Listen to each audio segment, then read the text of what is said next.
this afternoon. We do have a quorum. I know there's a few still in the building that will trickle in, but let's go ahead and take a roll call vote for those who are in their seats right now, and then we'll get started with our agenda items. And in true fashion, we'll start with Member Bogus. Present. Member Bollinger. Present. Member Booth. Member Brinton. Present. Member Davis. Member Earl. Member Green. Member Hall. Present. Vice Chair Hart. Yes. Member Kelly. Member Carey. Here. Member Lear. Member Reel. Here. Vice Chair Wood. Yes. And of course I am here. So let's go ahead and jump into our our first agenda item for this afternoon, which is agenda item 5, Utah School for the Deaf and the Blind. And first up, we have an action item, Board of Education USBE Board Bylaws Amendments. Now, remember, I've got 3 names on here. Member Earl, Member Vice Chair Wood, and Member Booth. And Vice Chair Wood seems to be the only one sitting here right now. We also have Director Rasmussen as a staff member, and then we have a motion for the board. However, I'm not sure if I'm treating this like a committee or if we're treating this like a board, and I'm going to turn... Want me to make the Yeah, motion? if I'm going to turn time over to Member Wood. All right, I will make the motion. We move that the board amend Article 2, Section 3 of the board bylaws to add a standing committee for the Utah School for the Deaf and Blind. And I'd be happy to speak to that if... Sorry. We do have a second from Member Carey. Vice Chair Wood.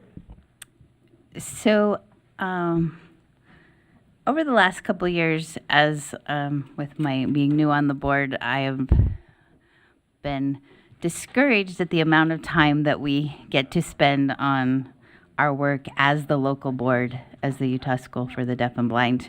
Sometimes they get 30 minutes, sometimes they get in half an hour, and it's just because of all the work that we have to do. It's just one more thing. And as we've come to realize there are really great needs, we need to act more like a board than just giving them some little bit of time on our agenda. And so what we'd like to see is that this become a standing committee, just like finance, standards, law and licensing, audit. It will meet separately. It won't meet within our Thursday, Friday meetings, but that there will be 5 members of the board who will do the deep dive into finance, into school needs, into buildings, into transportation, whatever it is that the needs of our School for the Deaf and Blind are, we can spend the time that is needed for the details and then bring our recommendations to the board, just like our other standing committees. I don't see any lights, so I'm going to ask a question. Would this, and I'll direct it to you, Vice Chair Wood, would this, similar to how the other standing committees take up a large chunk of our board meetings, would this then be as part of the regular board agenda, or would this replace what we're in the USDB board meeting right now? Do you understand what I'm saying? Are we going to have 2 then sections? Can you clarify that for us? It's our vision that this would be part of this meeting, that we would bring our recommendations to the School for the Deaf and Blind meeting. So it's as if in our local boards, they have these separate committees. They have audit committees on our local boards. They have policy committees on our local boards. So this is just as if it was a local board meeting, working together, getting all the details. We would have our superintendents, our Superintendent Coleman, they would all be there. I perceive it to be something where we even bring in, because a lot of the funding, all the funding comes directly from the legislature. We may even need people from the legislature to come in certain meetings if we had to have discussions on funding or things. So it's getting all those details worked out, and then we come to this meeting and we have actual ability to work through things in a educated manner. Thank you. Member Carey. Yeah, I just speak in support of the motion. I think it is long overdue. I remember when I first spoke with Joel Coleman, and he was talking about how, and these are my words, the work of the board can be so consuming that there's an opportunity to, again, my word, potentially deprioritize the importance of the work that you are doing, and I think this would go a long way towards balancing those scales, and so fully in support of it. Thank you. Thank you, Member Carey. As part of this, and Member Bogus, is that you to speak? Yes, sir, but I'm happy to wait until the Let- appropriate time. Okay. Well, just a clerical thing that we would need to also amend is the definition of our board standing committees. So just keep that in mind. We'll see if we can, I mean, if we vote to approve this, and that's the will of the board, I think it would be an obvious will of the board to add that to that verbiage. So I just wanted to make the board aware that we'll need to take care of that as well. With that, we'll turn to Member Bogus. Thank you, sir. So my question, oh, this is never this close to my face. That's a little weird. I'm so sorry. I probably made for all the public who got to see my eyeballs. My concern, Chair, is the funding mechanism and I've asked the question of our AAG, but can we, as a body, despite the fact that we're all the same faces, call a meeting to order as the board for the Utah Schools of the Deaf and Blind, and in that same meeting, amend the bylaws of a different body?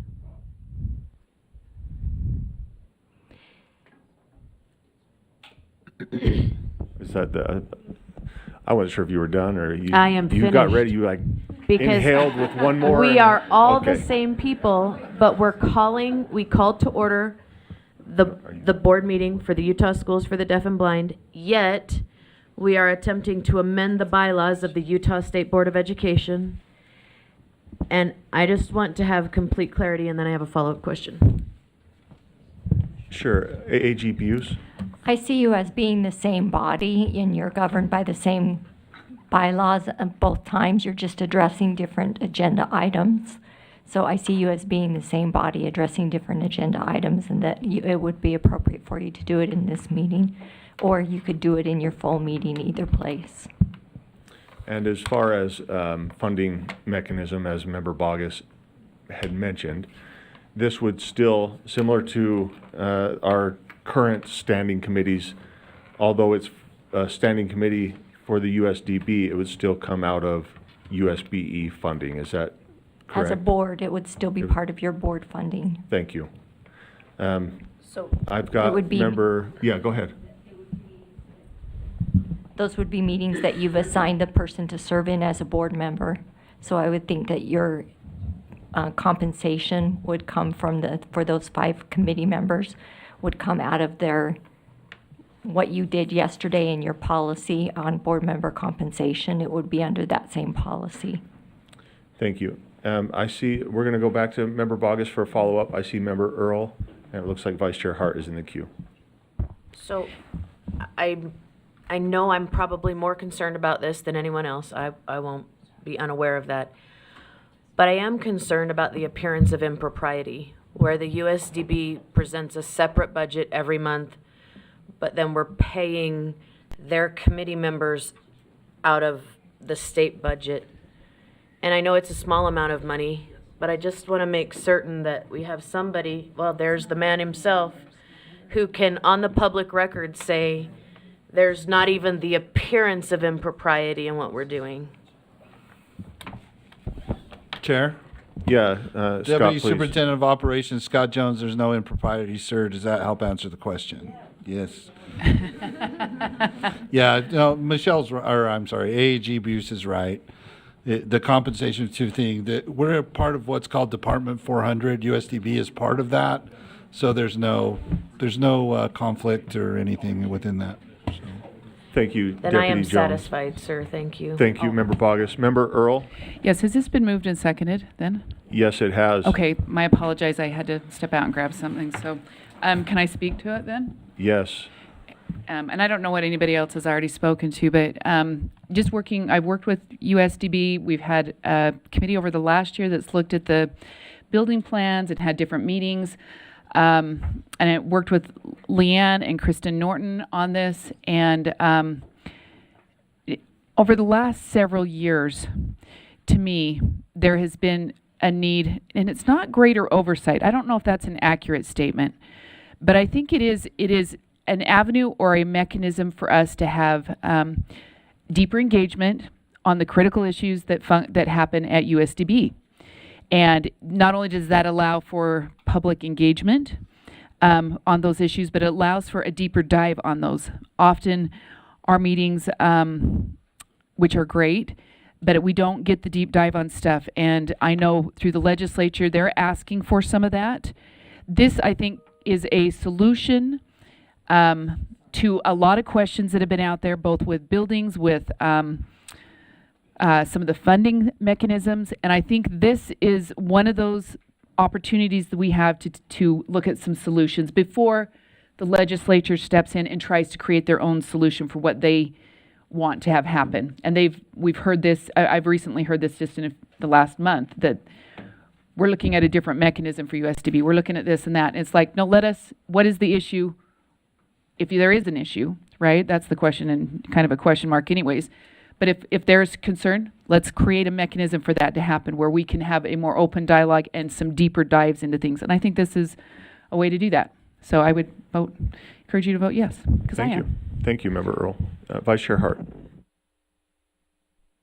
Yes, we are, everybody knows, we're the board for USDB. We are their, quote, local board. However, as someone who also reports to a board, I know, I can only imagine how lost I would be in setting vision and making decisions. Not lost, so to speak, but there's a reason that boards exist and provide that 30,000-foot view. Boards don't run the organization. Boards are that, like I said, 30,000-foot view. And I often feel that we shortchange USDB in that, and I guess public apology, I guess. But I feel it's our responsibility to take that a little bit more seriously, as every LEA has experienced more regulation, more scrutiny, more accountability, more this, more that. We need to do better as a board, and I think that this mechanism allows for that. I do think we are creating this almost second chapter second set of board standing committees. You know, we have our 3 on Friday. We now would have, moving forward, we have our audit and we have USDB. And I just think it's managing the workload that we have. So the way I picture it, just to put it out there for shared meaning or shared understanding, is I picture it similar in that committee works through on a more informal problem-solving type basis the types of issues that we try to do here, but we simply, time is our biggest limiter. So we would work through those, we would work very collaboratively, and then those committee recommendations would come to this particular board meeting. I just wanted to clarify that, because when we said that it would be in this meeting, yes, it is, but it would be a separate committee meeting, and then committee recommendations would come to this actual board meeting. So that's how I see that working, and maybe, you know, obviously we could change that. It doesn't have to be that way, but I just wanted to put that out there because I want to make sure that we are all voting on the same thing. And if that's not what we're picturing, then I wanted to know that. Thank So, you. Support. Yeah, thank you, Vice Chair Hart. With what we do here, and we have much respect for the staff of the USDB and the superintendent, I think we're very close, if not ready right now to vote. But before we do, I would like Superintendent Coleman to just kind of share some thoughts. Thank you, Mr. Chair. First of all, I think we're very grateful for this, and we've desired it for a long time.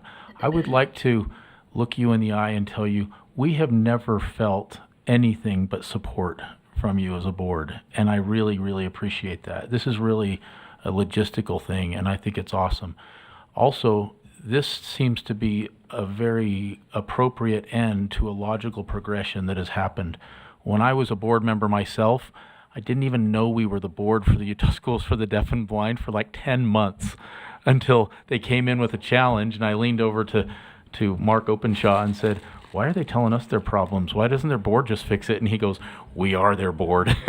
And so from that to now, we've felt very good support from all of you individually and as a group, and it has gotten much better through the years.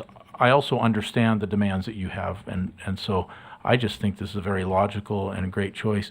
And we have discussed for years internally how it would be great to have a subcommittee of board members, not that those that aren't on it wouldn't care, but those who could just be more engaged. Like, frankly, like some of you have already been on your own, of your own volition. Council member, well, I'm looking at Cindy, I'm looking at Jenny, I'm looking at Leanne, and you all have more official titles. I should be better than that in a public meeting probably. But anyway, I just wanted you to know we're very supportive and grateful that you're making this move, and we're really looking forward to working through this. It makes a lot of sense to me organizationally. I'm a little bit of a wonk on organizational things, and this is a great move. Thank you. I see Scott Jones about to take a bite. Could we get his? No, I'm just kidding. I'm just kidding, Scott. You brought it up. Hey, I see Member Bogus has a comment. Let me just put the motion before the board, since we have board members who have joined since the first motion went forward, or since this motion went forward. The motion before the board is that the board amends Article 2, Section 3 of the board bylaws to add a standing committee for the Utah School for the Deaf and the Blind. And I want to recognize as well, Vice Chair Wood reminded me that this is a two-thirds, a majority vote. So with that refresher, go ahead, Member Bogus. I just think for clarity for the public, does somebody, maybe perhaps Member Wood, give them an idea of what would be different in that report out from the committee in addition to what we're already doing?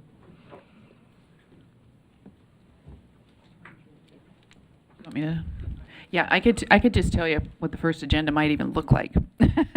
So we have 801, Rule R277-801, which we've been discussing, which has to do with the 3%. So this would allow for a deeper dive with constituents as well as practitioners, those that are in the field, those that are working at USDB, and asking questions. How do we fund? What's the best mechanism for doing that? Is there a percent? Is there some way that we can engage with that? So we're bringing constituents in, not constituents, but stakeholders in to ask those questions. I think that would be one great agenda to start with. The other item would be, it would be putting on the not the strategic plan, the building plan. We've had these two entities come before us over the last year. They've done all this deep dive research. It's taking that information now, putting together a 5 to 10 year strategic plan for what happens with USDB. Where do we need to build out? Where do we see the growth coming? So they would be able to do the deeper dive on that. That's just two items that I'm thinking of right of hand. And there's probably a couple more items. When you talk about transportation, we have some transportation questions coming today. It would be, I could see that being funneled through there first, so the answers are there, and then coming before this board. And allow for that, once again, the public comment to come there in a situation where it's impacting directly the policies that affect USDB. So that's kind of, I mean, if I were to put a first agenda together, it would be probably those three items. So Thank you, Member Earl. We have a follow-up? So then are we going to be back in the place where we're meeting as the USDB approving stuff that the USBE should be approving? And I understand we're all the same people, But is this coming to the USBE agenda or the USDB agenda? From what was explained to me earlier, we would hold it in this USDB meeting here. The committee report out would happen in this meeting here. Okay. I still have I know consternation you about do. acting as one body doing the business of another. It's just one body, but we can, Okay. okay? Okay, It's So- as if oh, a, go it's ahead. as if a local board added a work session. That's the analogy. thank you. Let's go ahead and get ready to vote here. Again, the motion before the board is that the board amends Article 2, Section 3 of the board bylaws to add a standing committee for the Utah School for the Deaf and Blind. Let's vote.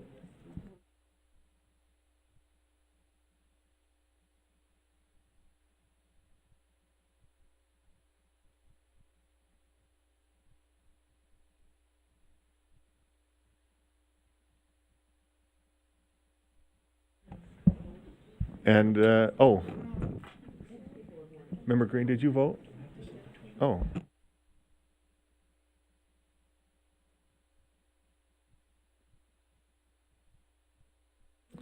Thank you, board members. That passes unanimously with Member Kelly absent. I want to make a clarification, and maybe Ben, you could help me out here.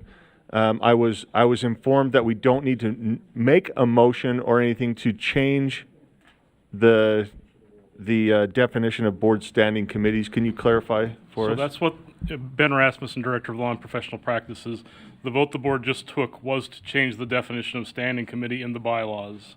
And so that was the amendment we made to the bylaws. We don't need to do anything else to the bylaws. Thank you. Okay, let's move on to agenda item 5.2, transportation legislative request. And it looks like Superintendent Coleman's going to cue us I'll up. introduce it, and then if I get anything wrong, or if you need further clarification, Carl Empey is here to answer anything like that. This is, it's a technical approval that we need. As you are aware, the Schools for the Deaf and the Blind are required to transport every campus student curb to curb every day by IDEA, federal special ed law. The way that is funded is the USDB receives transfers from USBE from the transportation fund right off the top. In order to, it increases every year as routes increase and other things, and our population of students increases and so forth. We noticed this, I believe, to you previously, but we didn't get approval. Is that correct, Carl? Or did we not? Yeah, the last budget we presented for this current education year, the fiscal year 24-25, we had included that in the budget. We had discussed because of the 80-plus new children that we were going to receive and projected, we were going to have 20 new routes that translated into an additional expense of $2 million. Now, we were able to get, or your office and the Legislative Fiscal Analyst Office had found $2 million surplus in the driver's ed fund last year. And so that got transferred over to your office. Scott, Deputy Jones, you may want to correct me if I'm wrong, over to your office. It then was passed through to us. So that plugged the hole for 24-25. We found out when we received the draft base budget bill for a public ed that the $2 million wasn't carried forward by the legislature into the fiscal year 25-26 budget. So this will, they don't have to find new money for this necessarily. It allows us to bill up to that amount and receive that transfer to have it included in our budget. And this has to be done for the legislative session. Am I correct in saying that? Thank you. Okay, so we have a potential motion. Are there any questions, or would somebody like to put a motion before? I think we have on here it shows Member Davis and Earl, but let's go Member Davis then. I'm wondering if we can, the way I understood what was just said is that we are not asking for 2 million additional dollars. We are saying if all 80 new students come in, you said there would be how many new routes? 20 new routes. 20 new routes for all these students. And then we could bill up to that amount for that busing. But if those, let's say, only 60 students actually materialize and we only need 13 new routes for students, then we would bill up to the 13 routes or routes, however people want to say it, tomato, tomato. And the rest would just be still there. And it would be available for you to distribute to the other LEAs and For charters. transportation. Yeah, we would only bill up to the actual expense that we have paid Wasatch Transportation, no more than that. So why is there a $2 million amount at all? Because that's just what we're estimating it's going to be. Yes. Last year, we were able to, your office, working with the Legislative Fiscal Analyst Office, had a surplus of unused money in the driver's ed fund, and they were able to move that over to the transportation fund. So this now is, and Deputy Jones was asking this question in response to Superintendent Coleman, this is really new money. It's not 2 million on top of the 2 million. It's the same 2 million. However, we're not using driver's ed money, so the legislature needs to find 2 million more for us to fund that gap in this year. May I follow up? Why did they need to find 2 million driver's ed money last year if we take off the top the big pot of transportation monies made for the state? And I may want to direct this to Superintendent Deputy Director Jones. As you may remember, back February and March of last year, we had both Associate Superintendent Tanner and Patton give us the heads up that we were going to have this significant growth of projected new kids coming in this year. So we worked with Wasatch Transportation over a couple months. They determined how many routes, tomato, and that we were going to need, and then we put the pencil to the paper and came up with an estimate of $2 million. Now, we won't know what that actual expense is going to amount to be until we close out the books for this year in July and August. But as a result, they had the $2 million surplus that was not used in driver's ed, so they moved it over knowing that the state transportation fund itself didn't have enough money to cover that $2 million increase in 24-25. So it's not a situation where we just sort of take the money off the top that we need and then everything else is distributed equally per student for the rest of the state. It's not like that. Well, so Chair, if I may. Please. So what we're talking about here is we're talking about the pupil transportation fund, right? That funds transportation for our districts and for the Utah schools for the deaf and the blind. When we're saying it gets taken off the top, whatever the legislature establishes the amount that they fund for pupil transportation, whatever amount is budgeted or appropriated in the pupil transportation, however much has been identified as needed to meet the transportation requirements for Utah schools for the deaf and the blind, is taking out of the pupil transportation fund first, right?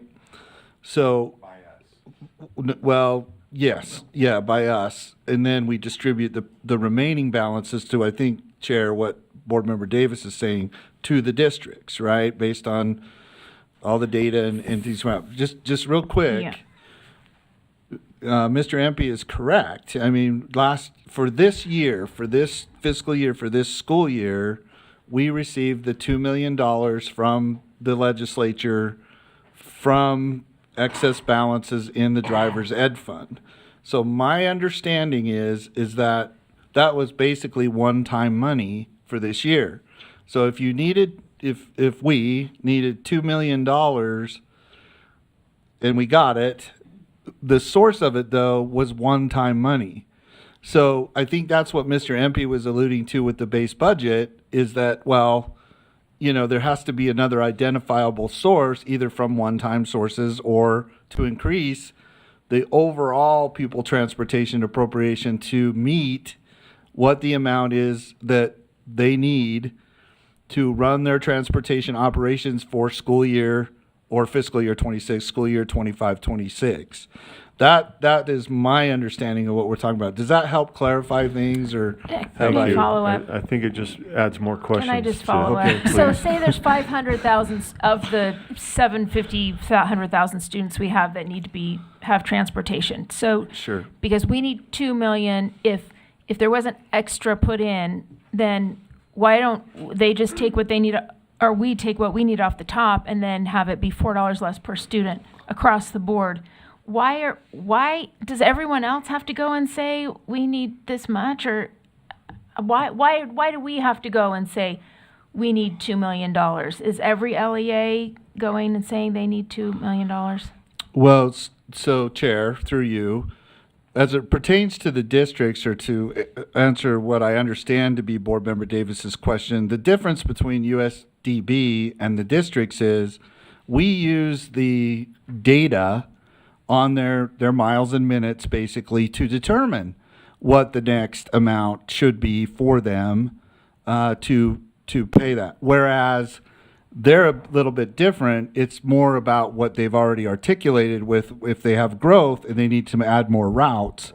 So we have a different data set that we use to determine how much districts need versus how much USDB need. That's the difference. The difference is we use prior year's data for miles and minutes for the districts to determine if or how much they'll get in the distribution, whereas their needs are route based. 100% individual. Are route based, right? Okay. Because they're required. The difference is that they're required to transport the USDB student from door to door, as was I think stated by Superintendent Coleman early on.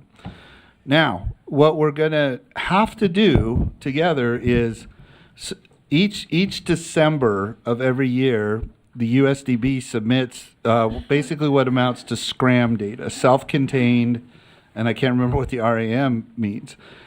From December of last year to December of this year, their self-contained counts went up by 18 students.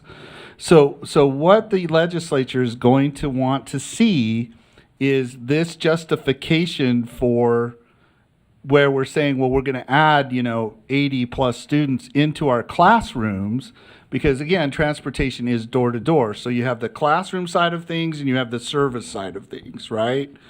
So what they're going to want to see is they're going to want to see, well, you're justifying or you're asking for $2 million again, basically, right, on the estimate or anticipation that you're going to grow. We heard the number 80 plus students. So right now, even the LFA is looking at what they certified as their counts for December, which was an increase of 18 in their self-contained counts. Does that justify another $2 million increase? Because we're estimating too of an 80, I think it's 80 something next year you're saying will go into your classrooms, and that's why you need this money. Am I correct on that? Through you, Chair, to Director MP. Yes, that's correct.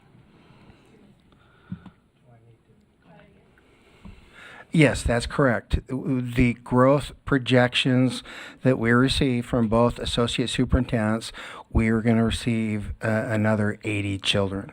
And Vicki Summers is going to be talking about the student count in just a minute when we get to the monthly financial report. Thank you. It We have just really quick, can I just say that districts also have a lot of those individual routes, and even more individual routes, and they don't have to go, I'm just saying. I hear what you're saying. Last question, when Vicki covers that, if we could find out if those come from, I saw 62 preschoolers, if that numbers comes from the preschoolers or where the numbers come from. Thanks. Okay, we've got member Earl, Vice Chair Hart, and then member Booth. Okay, I'll try to, I think I'm tracking. It's been tricky, but I think I'm tracking.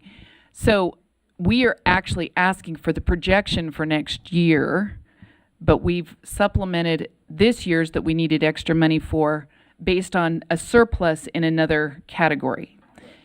And I guess I kind of am along the same lines. Are we just, I guess the question is, are we using, and this is not us, right? This is whoever is up here. Are we using an outdated mechanism to I mean, the fact we're asking, we had to find 2 million last year and we're asking for an additional similar amount this year, which I would think it would also come off the top, right, so to speak. I don't know if it's really come off the top, but it's yeah, why is that? I think the key, Mr. Chair, and to Board Member Earl, is the two words was one-time money last year, the surplus in driver's ed, versus ongoing new money request for 2 million. I think once that's in place, and Deputy Jones can correct me if not, once that's in place and in the base, we're not going to have to make an additional request unless we keep getting substantial growth. So this request is going to, correct me if I'm wrong, this request is going to be, is it going to sit in like bill number 2 and it's a special ongoing request, or is it part of that transportation and it becomes part of that overall? Does that make sense what I'm asking? So does it become a, yeah. If I may, any increase that is granted or appropriated by the legislature goes into the pupil transportation fund, and then it's deducted off the top to meet their contractual requirements, whatever that amount is.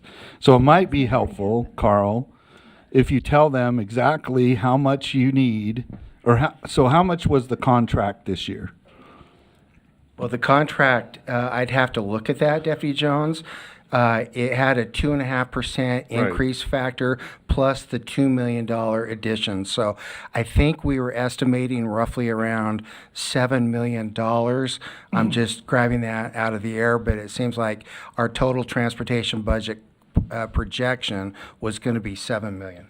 Right. So see, there's the piece to it that it increases by 2.5%. Right. Okay. So then if the USDB is saying, well, that's the 2.5% is not enough to absorb what we're predicting will be the increase in student enrollments in our self-contained classrooms.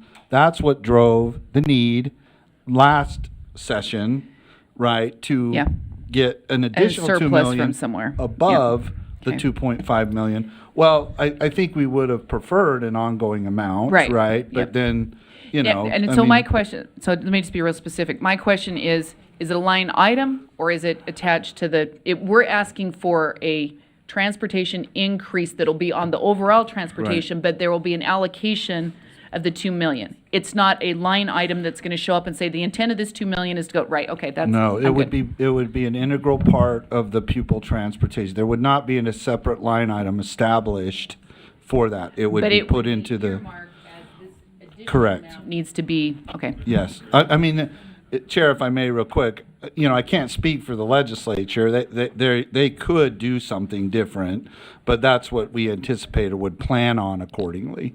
So. Thank you. We have Vice Chair Hart, then member Booth. And I apologize if this goes back. So the 2 million was, from the driver's ed fund, was a one-time thing. Is this 80 student number, from what I hear, it's coming, some explanation of that is coming soon. But what I'm asking is that compared to before the one-time cover this cost, is that an increase compared to the year before last, or is that just compared to last year to this year? Does that make sense? Like, are we having to bring it up to speed? And that's why it's 80? Because that is a huge, like, in increases in students, looking at the trends, that is multi-factor increase there. So are you trying to bring it up to right size it to compared to prior to the, what I kind of see in my mind as an emergency influx of money coming from the driver's ed fund? Like, is that bringing it up to speed? Because that 80 number is over, I mean, that's a lot. So I'm trying to figure out why is there such an anomaly? So, does that make sense as a question?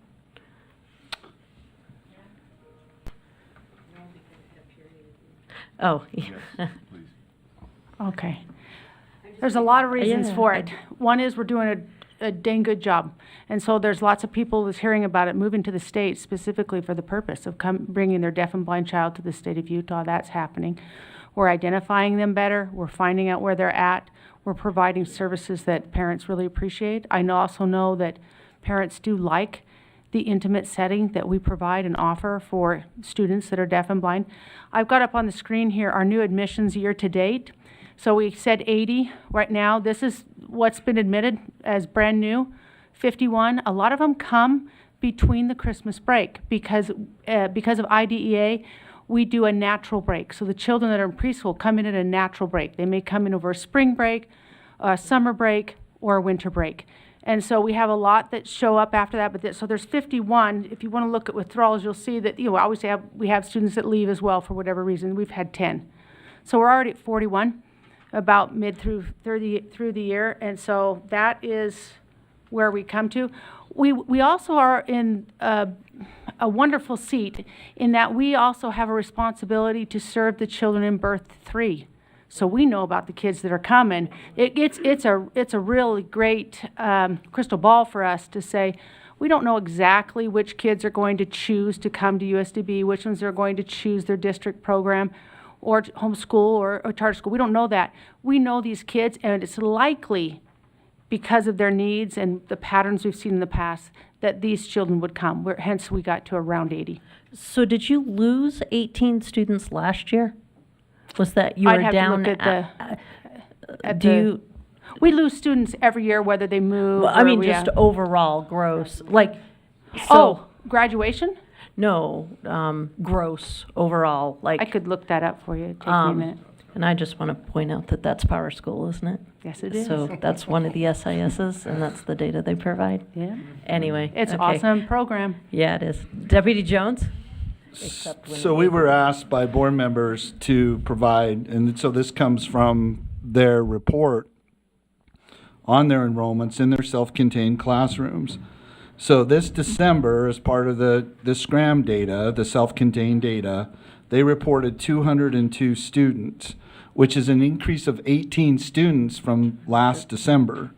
So the question that we will inevitably get, that you as the board will get, that you, and I'm not trying to, this Which is not I've a already gotcha gotten. game or anything, it's Right. just to make sure that we're all tracking on the same thing. Because last year, we said the 2.5% was not enough to cover the anticipated increase for this school year. Not only did they need the 2.5% increase, you guys can correct me if I'm wrong, but not only did they need the 2.5% increase, but they needed another 2 million. And that's why we pursued and got the one-time money. So the question is, well, to justify the 2 million, the additional 2 million that was identified from the driver's education fund, what did we say we would increase to this year, right? Because it's an increase of 18 as reported by them. Did 18 justify the need for above and beyond the 2.5% to another 2 million, right? Okay. And now I think what they're saying, well, we're anticipating or seeing more additional enrollment trends coming our way, so we do need the 2 million plus the 2.5% mandatory increase again next year, because that's the process of how the legislature will need to determine and validate that we need to go find together to go find $2 million more. And they're going to say, well, you got 2.5%, the board, the USDB got 2.5% increase on the contract, and we gave you an additional $2 million. Your count between December and December of this year was an increase of 18.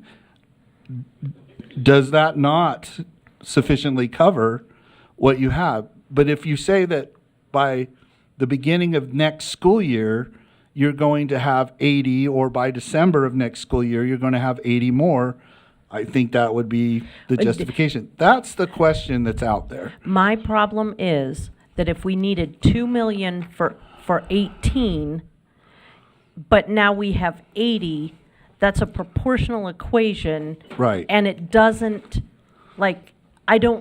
the last thing we want to do is ask for something and it for not to be enough. And if 2 million goes to 18, then the number that goes to 80, or that number is much higher, and I'm trying to reconcile that in my brain because I'm afraid I'm going to be the one that has to sit there across the table, and I just want the right talking points. So somewhere along the line, I heard that maybe we're actually trying to bring this up to, we're trying to true it up, so to speak, and we're actually comparing from before the 2 million, and we can show that that was a large number, but now I'm thinking that's not the case. So I'm now trying to make that equation make sense in my brain. And my last question is to Deputy Jones. When districts, LEAs,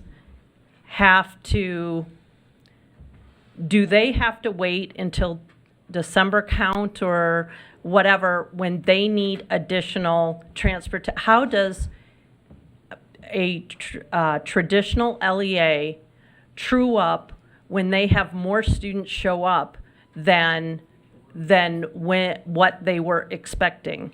Do they get money ahead of time like this, or do they wait until a count and then that money comes to them based on the count in almost arrears? Because it seems like it needs to be somewhat of a congruent process, and that would eliminate some of the frustration of the legislators, and it would take this unknown factor out if we provide the money in December based on an actual number rather than doing this what ifs. Chair, Vice Chair Hart's question, so she's hit on precisely what the difference is between how we fund pupil transportation for districts versus how we fund or ask for requests or get appropriated funding for the USDB, even though it's all in the same pupil transportation line item. So to answer the question, the amount that we distribute to the LEAs or to the districts is based on previous year miles and minutes. So if they see an influx of students, that will catch up with them later because they will have logged more miles and minutes. Perhaps they have to add more routes, those types of things. So there's kind of an arrear or a lag, if you will, for the two. Where with the difference with USDB is we're having to, they don't do miles and minutes, right? They're on a contract. We're trying to estimate how much they'll need to meet a estimated influx of students, whereas adjustments to the financing or the financial distribution from the pupil transportation account to districts are based on prior year data. So that's the difference. Does that help, or? And I apologize to fellow board members. I am just not getting it. In a traditional LEA, you still go door to door. Why are we not writing a contract? No, you do not go to door to For door. special education students, we sure do. On the you mean for special ed students? Yeah. Oh yes. Yeah. Okay. Yes. I'm sorry. So sorry, meant I didn't the whole overall. mean okay. that So you're as- saying for special ed For students, right? special education Gotcha. students, Okay. we do in traditional LEAs. Why Right. are we not writing into this contract miles and I minutes see. so that we can can base it, why is this any different than an LEA that has special education students? I see. That might be a better question for USDB to answer, specific to the special education students in districts. Thank you, ma'am. I Yeah, can answer that maybe in a simple way. Because the state is not responsible to transport the kids in the districts. The state owns USDB in a different way than they own the other districts. In other words, if we fail to transport a child enrolled with us, the state Board of Education, and the legislature are the ones that the courts say are out of compliance. If a district fails to do that, the district gets sued and they're out of compliance, and they can use other revenue sources to fill that if they don't have enough. We don't have other revenue sources besides what the legislature gives us. So we are the state's school. The school districts aren't in the same way. That's the most simple way I can say it. So that's why we have to get the legislature to authorize us to take the money up to this amount we think we might need to fulfill our legal responsibility. And if we don't, we would be in a position where we say, sorry, we don't have any money. We can't pay for additional routes. And we can't do that. We're not allowed to do that by law. But why aren't we using miles and minutes to help justify something so that it is less, out there and more, we use this, this helps justify. I mean, what we're trying to do is put some weight behind our estimates. Wouldn't that help put some weight behind our estimates? I mean, we have, if you want miles and minutes, we can get that, but that's not really, we're anticipating students who aren't here yet. So and Scott brings up a different issue, which is important too. The SCRAM data in the eyes of the legislature will not align exactly with the real data that we have of kids, because what you've just seen is we're up 40 kids this year and we're halfway through the year. We pretty much know which ones are likely to come. We're going to have 80 by the end of the year. Okay. We got a plan for 80, because the day comes that we have to pick them up at home and bring them to class. We can't say, sorry, we don't have money. And Yeah. that's why miles and minutes can be tracked. Miles and minutes can be tracked, but we've got to estimate ahead of time where the districts can retroactively do. It's just we have different mechanisms that we are required to operate with.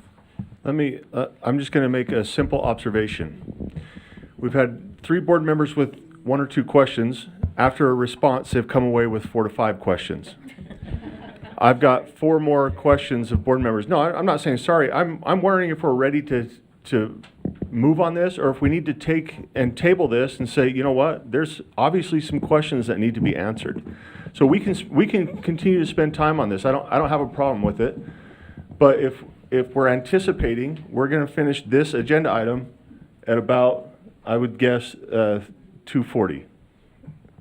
Finish with questions, and then we'll get a motion on the floor, then we'll debate. So I'm putting this before the board. What do you want to do? If there's questions that need to be asked, let's get some questions answered. What do we want to do moving forward? Any thoughts? I would like to put a motion on the floor because the motion that's in backup is not super fleshed out. So we've got a board member willing to put forth a motion, and I want to keep everybody in queue. So next I have member Booth, and then I have Vice Chair Wood, and then I have member Bogus. So we'll continue on with this and go to that point. I don't have a question. I wanted to speak from the perspective of a local board member or from a local district member. We don't get the pupil transportation funds that we need in Nebo District. Tons of money every year has to be taken from other programs to take care of pupil transportation. We get our fair share as it's distributed from up here, but if we have a big increase, start looking. Where are you going to cut other programs within the district, because we have to take care of transportation, and it's been forever underfunded and will probably continue to be forever underfunded. The difference is that this cannot be not funded. This is an absolute necessity with our students that are deaf and blind. We will provide it, and the money has to be provided. It doesn't have to be provided for some reason for kids in the local districts and the charters. It's just simply we find a way to make it happen, and so our district business administrators look like crazy to find funds.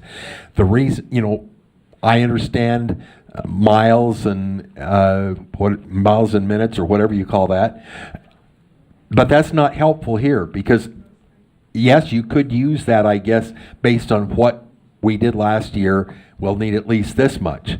But what they're projecting for is what is going to happen in addition to those miles and minutes last year, and it's got to be done. And we can't wait until next year to catch up to pay that contract with Wasatch Transportation. So I just think it's important that we understand that this is a completely separate issue from normal pupil transportation, where whatever the district gets, they get, and whatever they don't have enough of, they have to make up from some other funds they find within their district. You don't have those other funds, and so we've got to come up with this request in order to possibly take care of 80 new students. Thank you. We have Vice Chair Wood, Member Bogus, and then Member Davis. So I just have a clarifying question. So as we look at the funding over time, we had 2023, an additional 6.7 million was allocated. 2024, an additional 6 million one time from the stabilization fund was allocated. In 2025, 4.3 million ongoing from the Uniform School Fund and the 2 million from the automobile driver education. So we've had a consistent 6.76 million the last couple of years increase. So are you saying, what is the amount that is set aside right now in the base budget? That you're saying when you say we need the additional 2, is it again the 4.3 that was given last year, or do we have that amount yet that we know of? From our reading of the draft Senate Bill 2 for the base budget for 25-26, the $2 million is not included in that base budget for the transportation fund. Correct, but is it 4.3? Is that what you're saying? Like, what is the number there? Aside from the 2 million missing that you're asking for, what is the number that is there right now? The number right now that we have in there is 4.9 million, and for USDB. We anticipate we're going to need 6.9 million. Okay, so our argument is you have, 3 times, 4 times as many children coming, and they have dropped it down from what they have given over time in the last 3 years. We've had this same consistent, and you're asking for that same consistent increase, even though we may have a even higher increase of children. And if Is I that may, accurate? it's really hard. We almost need a mirror ball, clear ball to project, because, we're January, the 10th today, and we're talking about fiscal year 25-26. It's really hard to forecast how many kids will be coming through. The usual process is we're now starting our budget preparation, is we'll go to Superintendent Tanner and Patton and ask them what their growth projections are. They'll be doing that in February and March. That will then determine how much more we're really going to need, and then we'll come in, Deputy Jones and Deborah Jacobson will be reaching out to us to say, how much are you going to need in your fund for transportation for 25-26? This is our best guess right now. The 2 million from last year with the 80 kids influx.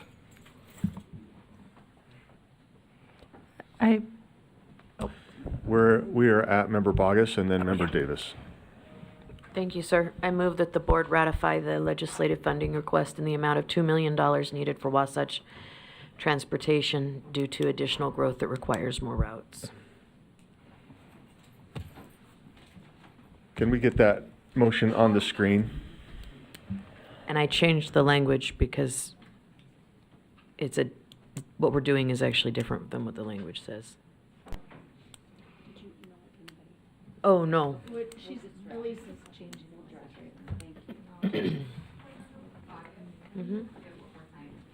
Yeah, I just moved that the board ratify the USDB legislative funding request in the amount of $2 million needed for the Wasatch transportation due to additional growth that requires more routes. We have a question from, do you want to ask that question? Vice Chair Wood? Or do you want me to ask it? I'll ask a question. Usually when you ratify something, it's been done already. So, okay, well, you can say approve. I don't care what you say. I just know that we have to have the language USDB legislative funding request. So can we just go with the motion on the proposed motion that the board approve the additional $2 million needed for Wasatch transportation due to additional growth? We need the word request in We there. need that language USDB legislative funding request. Oh, We I need see what that. you're saying. So, oh, you've got it? Does that look good? Is that, Member Bogus, is that? That's great for me, and with a second, I'd be happy to speak to the motion. Okay, so the motion is that the board approve the USDB legislative funding request for an additional $2 million needed for Wasatch transportation from additional growth, which requires more routes. Do we have a second? Member Booth, Member Bogus, would you like to speak to that motion? Yes, I always appreciate great discussion. I think that that's one of the best ways to do the people's business. And I appreciate all the different lenses through which people view this. The reality is we have special needs kids in need of funding that is required by federal law to get them to school. And this is the only mechanism in our state to get this done. And so I would just offer that this is the work we need to do, and then we can lobby the legislature appropriately when that comes, and I hope that this is money that comes through for USDB. Thank you, sir. Thank you, Member Bogus. We've got Member Davis and then Member Reel.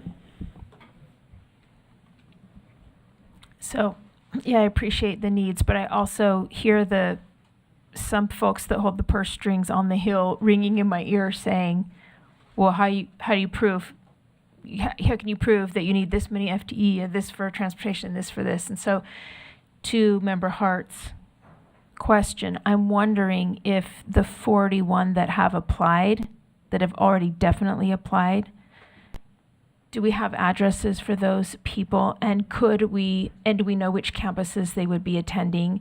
And could we at least do something like what they're used to from the districts with the mileage amounts and the transportation? Granted, this is more expensive transporting because you've got aides on the buses and such. But could we do something like that and say, look, here's a cost even just for this additional 40. We're anticipating double this. I think when we go and ask, we need to use the words up to. We have this much we already know is already applied. We up to may need this much. It'll go back in the fund if not. And the other question is, do we want to include the name Wasatch in the motion? Because what if something happens, the RFP changes or you change companies and Wasatch is in the... Yeah, I'm happy to do that. Without objection from Member Booth, I'd like to remove the language Wasatch. And the motion would read that the board approve the USDB legislative funding request for an additional $2 million needed for pupil transportation from additional growth, which requires more routes. Is that... Okay. Member Davis, are you good? Or are we ready for Member Reel? Go ahead, Member Reel. I'm thinking about a lot about what Member Booth and what Member Hart and Member Davis were saying, and I think what Member Hart was confused about is that projection piece, which I know is difficult to project, but it feels like it should be something that has been planned for, because we know we're required and we want to serve our students, just like we had in public comment yesterday talking about how important it was to have really robust transportation for these students. So I want to get more money for more and better transportation for these students, but I would like to I would hope that in the future we can be better at planning. Are there sort of, what Member Booth said is that we have to find the money, we have to get these students to school. And to me, it feels like that should be prioritized potentially over other budget items in the future, rather than having to continuously go back to the legislature asking for money without really good projections on what enrollment's going to look like. Thank you. So the motion before the board is that the board approve the something. You're okay. That the board approve the USDB legislative funding request for an additional $2 million needed for pupil transportation from additional growth, which requires more routes. Let's go ahead and vote.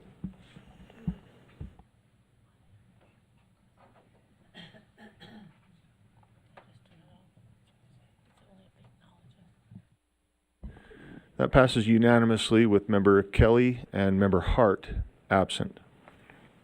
Thank you, board members. Yeah, Vice Chair Hart, or Wood, sorry. I just have a request. Could you bring to us as we, or provide to us, the amount from last year, like the contract change from 23-20, I guess it'd be 23-24 to 24-25, with the amount of children, so that we can see something to compare to? We will provide that next week to you. Great, And we'll thank you. need that for the LFA's office anyway. Perfect, thank you. Thank you. Let's move to agenda item 5.2, 5.3. My apologies. This is the USDB overview. We're going to turn over to Superintendent Coleman. Thank you, Mr. Chair. I prepared this overview. It's kind of similar to what I'll be presenting to the Public Ed Appropriations Subcommittee whenever we're required to go before them at the legislature. And we decided to do this instead of a division report or something else, because we have 4 new board members, and it's probably not bad review for all board members anyway. Considering the time, I think what I'll do is I'll just go very quickly through it, and then I will send it out subsequently. And so I would like to just fly, and Superintendent Tanner is driving the thing. So first I just wanted to say this is why we do what we do. Even though we get caught up in grown-up issues like the one we just discussed, we always try to keep the main thing the main thing. Next slide is another couple of pictures. These came out of our annual report. These are our students, and this is visually what we do, trying to bring it here into the boardroom. Next one is the victorious crew that finished the most recent 70-48 race, where they paddled 70 miles in less than 48 hours up through Puget Sound and completed the race, and they were very happy about that. This is how I make the staff dress every Monday at school. Not really, but these, for those of you who are just meeting them now, this is Superintendent Tanner, who's the Associate Superintendent for the Deaf School, Superintendent Patton, who's the Superintendent for the Blind School. And real quick history on USDB. It predates statehood by 14 years. Whoever tried to figure out how to run this state in the early days did something very, very well. And then later, the School for the Blind was added in 1896. Headquarters has traditionally been in Ogden, which it still is, even though our largest campus is in Salt Lake. And that was our first student. We have a very unique comprehensive system. You'll hear us quite often on our board meetings saying, we're the leader in this. We're all that. I want you to know we are not self-aggrandizing in that way. It's accurate. Like, what I mean is we really are fortunate, and it's not because any of us in particularly are particularly awesome.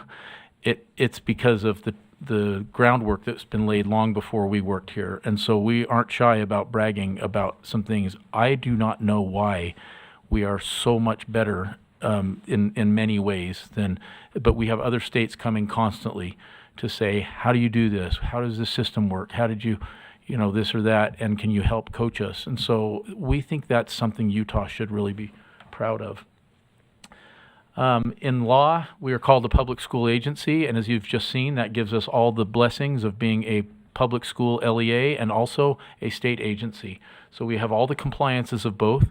We don't even use the same chart of accounts as other school districts, and The conversation you just had about transportation is not the last time you'll hear, well, it's different for us. And that's not us making up the rules. That's the rules we are trying to play by to comply with our legal requirements to do what we do. I understand now what I didn't understand previously, why it's set up the way it is. It's a little complex to talk about it, but through our dialogues, and I think through the new committee, it'll help board members understand some of the whys behind the what. The law requires us to have School for the Deaf, for the Blind, programs for the deaf-blind, and the parent-infant program. For those of you that are new, that is the age 0 to 3 years old that we provide. If you had a deaf or a blind child, we would be right there in your home helping you with your new baby. We also have an advisory council that advises the board and the administration. They meet with us once a month. Leanne Wood has been sitting on that since she was appointed, and it's been great to have that liaison. The advisory council is made up of deaf individuals, blind individuals, and deaf-blind individuals, or parents of those who are deaf-blind. And they are very knowledgeable. They understand. They grill us. They push us as hard as any board ever would, and that's a great backup for you. Before we bring important items to you, we pass it by the advisory council members and make sure that we satisfy their questions and concerns as well. Eligibility is very simple in Utah, and I was just describing to board member Lear how it's actually other states limit who can go, even kids who might need it. But in some of the ways their policies are written, we're fortunate. It's simple. As long as you're a resident of Utah, below 22 years old, your school district refers you. You can't just roll up and knock on our door and enroll. You got to come through your school district, so it's collaborative between us and the district to decide if it really is the best placement to come to a USDB campus program. And as long as you're identified as deaf, blind, or deaf-blind on your IEP or your 504, you're eligible as a placement option for USDB. That's really great. Some fast facts about last year. Throughout the state, we served over 2,600 students in all the school districts and on our campuses, but we provided more than 6,400 services. Many students receive more than one service. Part of the reason our kids are expensive to serve is because they might not need just a teacher in the classroom like a typical student at some grade level. They might need an audiologist, an OM and M instructor. They might need a myriad of things. An interpreter. We provide over 50 interpreters throughout the state for like, 300 students or something like that. I mean, it's awesome. Our 4 campuses, headquarters in Ogden, Salt Lake's our biggest, Springville serves that region, and then we have a small campus in St. George. We have over 200 teachers and 300 support staff. We have a 100% graduation rate, and that's because we have about 10 to 15 graduates every year, and most of our students that we teach graduate from their local school districts. So for those of you who haven't been yet, when you come to one of our graduations, you will really love it. We've never had a board member say it wasn't a kind of a transformative experience, and it's not like most graduations. Ages 0 to 22, we're going to skip this video. We talked about parent-infant program. Let's just kind of go through these, Michelle, quickly. We talked about campus programs, preschool. A lot of the kids on our campuses are the preschool kids because as they get older, more and more of them go back to their local districts. This is something that no other state has figured out yet, but a couple of them are consulting carefully because they're trying to do it. It's very scary. In the deaf education world, there is an oral approach called listening and spoken language, and there's a sign language approach.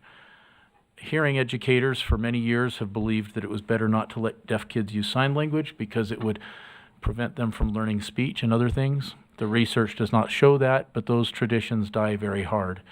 And most of our deaf kids in Utah have strong support for listening and spoken language. Then there's the deaf community that very much supports sign language, of course. And the research shows that language development and bilingualism is powerful in helping kids develop their cognitive abilities. So we did something a few years ago under the direction of Superintendent Tanner, it's where she just said, we're not going to make parents decide between the two as exclusive options anymore. They can have it all. And that approach has grown so that there are very few students whose parents choose one or the other. Most of them have lots of exposure, and we follow the lead of the child. And it's just awesome. Even the professionals that had a really hard time working, I mean, it was like Utah fans and BYU fans getting together to decide what color to paint the flag. I mean, it was really, really tough, but it's an awesome model, and including the oldest deaf school in the country, others have consulted with us and said we need to start doing this. So it's awesome. Next one. The blind school has something called the expanded core curriculum, and as new board members, you'll become familiar with that term. It's in addition to the state curriculum, the blind students have 9 areas that they learn, things they don't learn naturally like the rest of us who are sighted. Things like self-advocacy, if you're blind and saying, can you help me, can you hold my hand? That's not awkward. We don't touch each other a lot in our world anymore. And the things like orientation and mobility, cane travel, using Braille. Anyway, you'll hear expanded core curriculum. That is a huge deal in blind education. Our culture is extremely innovative and personalized. You hear those words a lot in public education as people talking about it. Lots of people talk about it. Not a lot of people do it well. Everyone thinks they are or wants to. And we do it. We are fastidious about being very personalized. IDEA is helpful for us because we're supposed to anyway, but we really go to the next level using competency-based approaches to evaluate mastery. And innovative, what I mean is we've given our staff permission to think differently. If you don't ever hesitate to try something, and if you fail, we don't care. And we've deliberately taken many years to develop that kind of a mindset with these students. The next one, we do lots of activities that all the other schools do. Robotics and drones, we go to space camp, we play, the next slide is athletics. We have a fearsome football team of 8 that play both sides of the ball, and they want to quit by the end of the third quarter usually, but we were very fortunate to start a football program when UHSAA offered 8-on-8 football. We couldn't field a team before that. We have boys and girls playing on it. I mean, it's just so great. We try to allow them to experience anything because they live in worlds where most people say, I don't think you can do that, or can you do that? And they really can do almost anything except hear or see, as well as typical. After high school graduation, we can still serve kids who need it.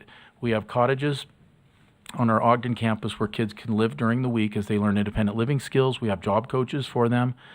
Today, a school board member asked us from Granite School District, there was a tragic shooting where a child lost his vision because he was shot in the head in a terrible domestic violence incident you might have heard of in the news. But he's graduating, and this board member said, is there anything you can do to help him? Because he's learning how to be blind now. And this is the program. Susan said, actually, I was on the phone last night about this student, and our cottages are an option, and the support we can give them until age 22 will hopefully be very, very helpful for this student. That's just the most recent example in our minds. Outreach services, as you saw with the numbers, most of our students that we touch are not ours on our campuses, so to speak, and we kind of pioneered some distance interpreting and distance learning for our deaf kids who are in the rural areas with an interpreter that might be on one of our campuses. Today we all live on Zoom from time to time, so it's not quite as groundbreaking now, but when we started that in 2014, it was like, can this work? And so that's one example in this picture, but our outreach services are vast, and we report that to you on your annual report, on your monthly report, how many students we're serving and how many services we're delivering to people.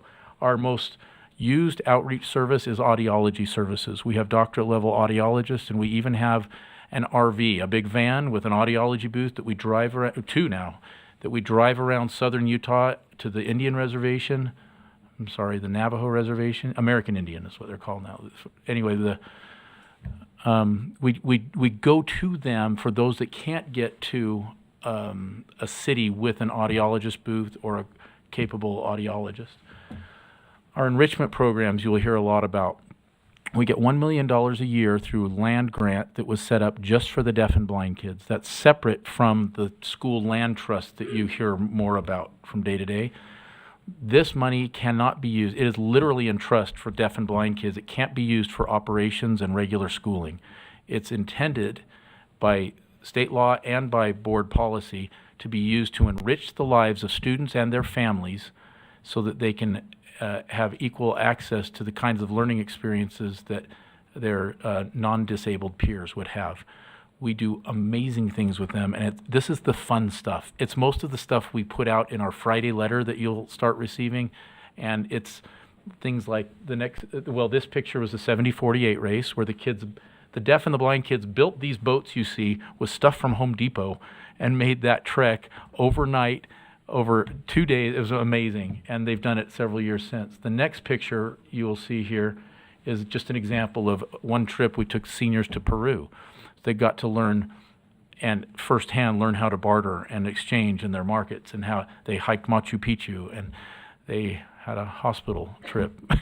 So we know what their medical system's like. Unfortunately, everything's fine, but we've had our kids meet a 5-star hotel owner in Italy, a very successful deaf man. So they've never seen someone like them do something big like that, and it just expands their minds. It's been very successful. We also do lots of things. There's a whole list of things, and you approve the list of enrichment activities each year before we do them, and it goes through the advisory council first and then to you. And we even have grants for families if they want to create their own learning experiences for their child and their family to do. We can help offset the cost of some of that because this is trust money for them.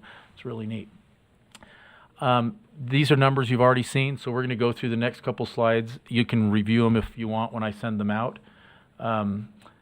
And then I put several graphs in this presentation that you all saw on the annual report. So I'm just going to allow Michelle Tanner to go through these quickly. We have students by county and our teacher education levels, the common questions we get asked. How many blind students do you have? How many deaf? How many on what campuses? Where are they located? How many in each program? That's all shown here. So you'll have that when we send that out to you. And just go ahead and keep going till the end. The master's degrees of art. Yeah, that's much higher than typical because obviously to serve these students, you really need to have high levels of expertise. Student trends. The transportation discussion highlighted things that I just wanted to quickly show you. You don't have to study the numbers deeply, but we've put together data that we showed the previously serving board members earlier this year. But you can go ahead and see our outreach students. That trend is going there. The next one, interpreter needs around the state that we provide, very much increasing. The next one, audiological services, generally that upward trend as well. Campus students overall, that's anticipated this year, and it looks like we're on track for what we previously forecasted. The next one, outreach students, same type of increase, and total students, you can see that overall. But the student count doesn't tell you everything. If you go to the next slide, the service count is increasing more exponentially, which requires people to serve. So although students are increasing, the increase in cost is going up more because the services we have to deliver are much more. And then there's this. Individual students have more disabilities than they had before, which also is obviously much more intensive service-wise. And then the next slide, behavior is something we don't talk about a lot. We just handle it, but that we're seeing the increases that other school districts are talking about as well. Our kids are not immune from that. Superintendent Tanner mentioned these trends when someone asked, why is this increase happening? Several things are contributing to that, and they're listed here. It's migration from other states and from outside of the country, population fluctuations, sometimes because of board rule, which the committee will be looking at. We, like in Tooele last year, they drop below the threshold where all of a sudden USDB has to take on 5 new FTEs that they were paying for before. And so there's some policy reasons that we have an increase in needs. And then students living longer but having multiple disabilities when they have challenges at birth. The next slide. This is funding. This is what you'll be hearing about as the legislative session approaches. The request we made this year that the board approved was just for our teachers alone. In code, it says USDB teachers get an increase each year based on the weighted annual salary adjustment of all the districts in the state. That way we can stay competitive, because we don't have property taxing authority. We don't have other pots of money like we described. And so the legislature, fortunately for us, put this in code that our teachers get these increases. Doesn't apply to all of our other staff members. But this year, that amount will be a 5.86% increase at $1.8 million. This is the historical trend of what it was. You see 110% there. That's because even with this in the law, our teachers were getting behind. In the legislature, in their law, they said if you ever drop out of the top tier, we will give you a 10% increase to get you back up near the top. And so that's why that one was much bigger that year. That's great for our educators, and we have tremendous loyalty, and we have very little recidivism. What's called when they turn over? Retention problems. We don't have retention problems like some others do. Thank you. Okay. This is our total increase that was the board approved to request this year, and a little historical peek into what we got the last few years. We got half of what we asked for in 22 and 23, and then we got 0 the 2 years since then, and that's why this year is much bigger. It's caught up with us, and we've spent down, all the gas is out of the tank, so to speak. More to follow on that. That's why the board's going to consider looking at the funding rules and so forth to see if there's a way to offset this, and depending on what the legislature is willing or not willing to do. Next one, we wanted you to know the non-lapsing balance, which is our carry forward unspent funds from the previous year. We used to have a pretty healthy cushion. We're spending everything we have now every year, and that's fine. It goes to kids, and that's why the taxpayers ask us to do what we do. We'll be building in a little bit of a cushion in the future, I hope, because we shouldn't really run that skinny, but that's where we are right now. And the next slide is the facilities matter. This was our original plan. When I came on board about 11 years ago, our administration had some significant problems with buildings. I found that we were teaching some students in bathrooms and closet areas that didn't have any windows. And so the legislature was great, board supported us, and we got a couple new buildings, which were great. We're actually back to this week. We started teaching some kids in closets again because we're just running out of space. And the next slide shows a super rough outline of the last 5 years. In FY20, we identified that we're going to have some trouble if we don't get more space. And we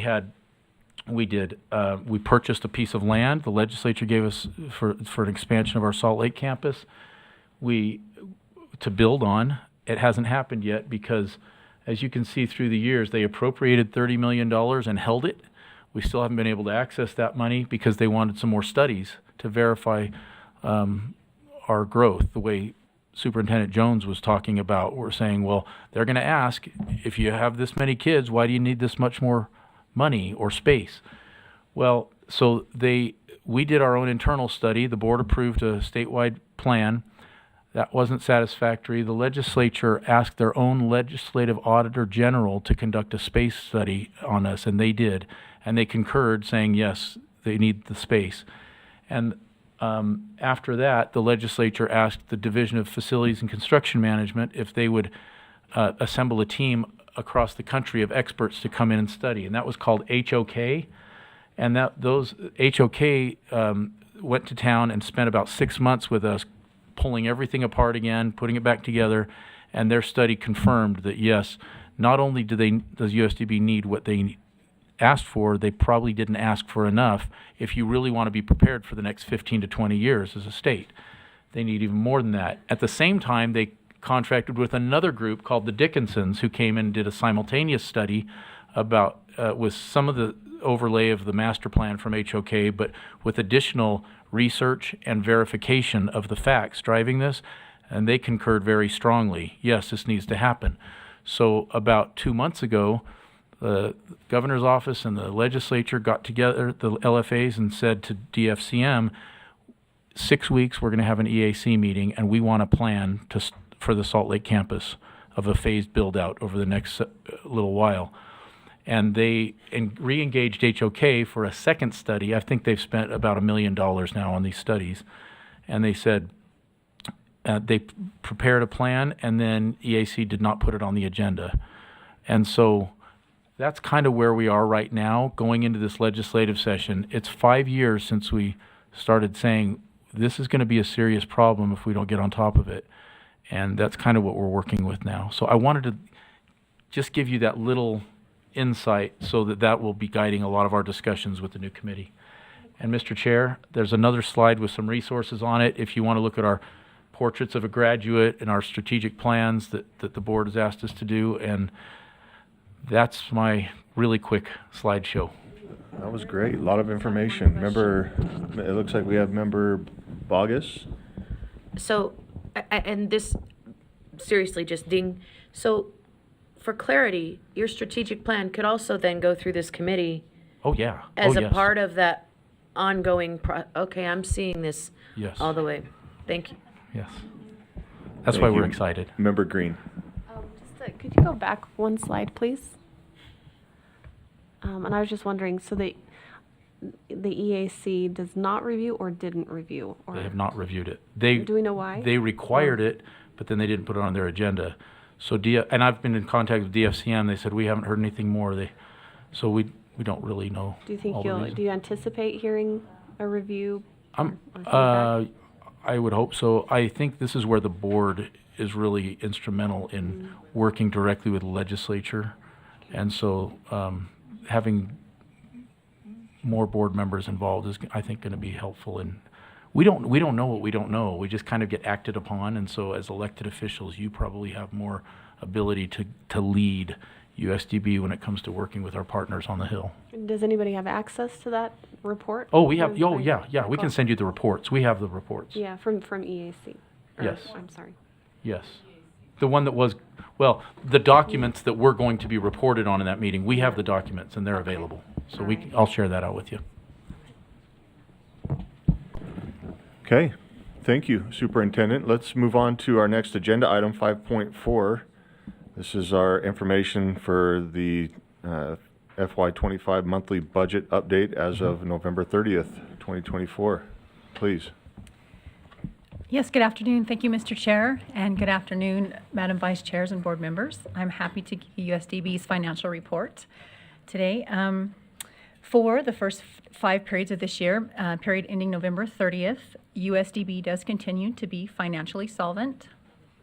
The numbers, in the interest of time, are presented Pardon, as a rounded amounts. I'm gonna interrupt just for a second for our public. Will you just do a brief name and title before you get started? I'm sorry I'm late.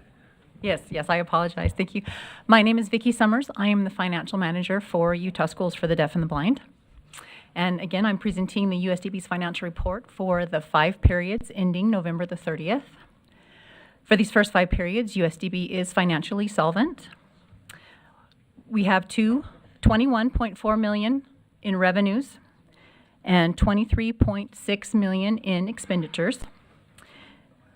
This does result in a $2.2 million shortfall of expenditures over revenues, but that is due to advance payments for pupil transportation in the amount of $2.34 million.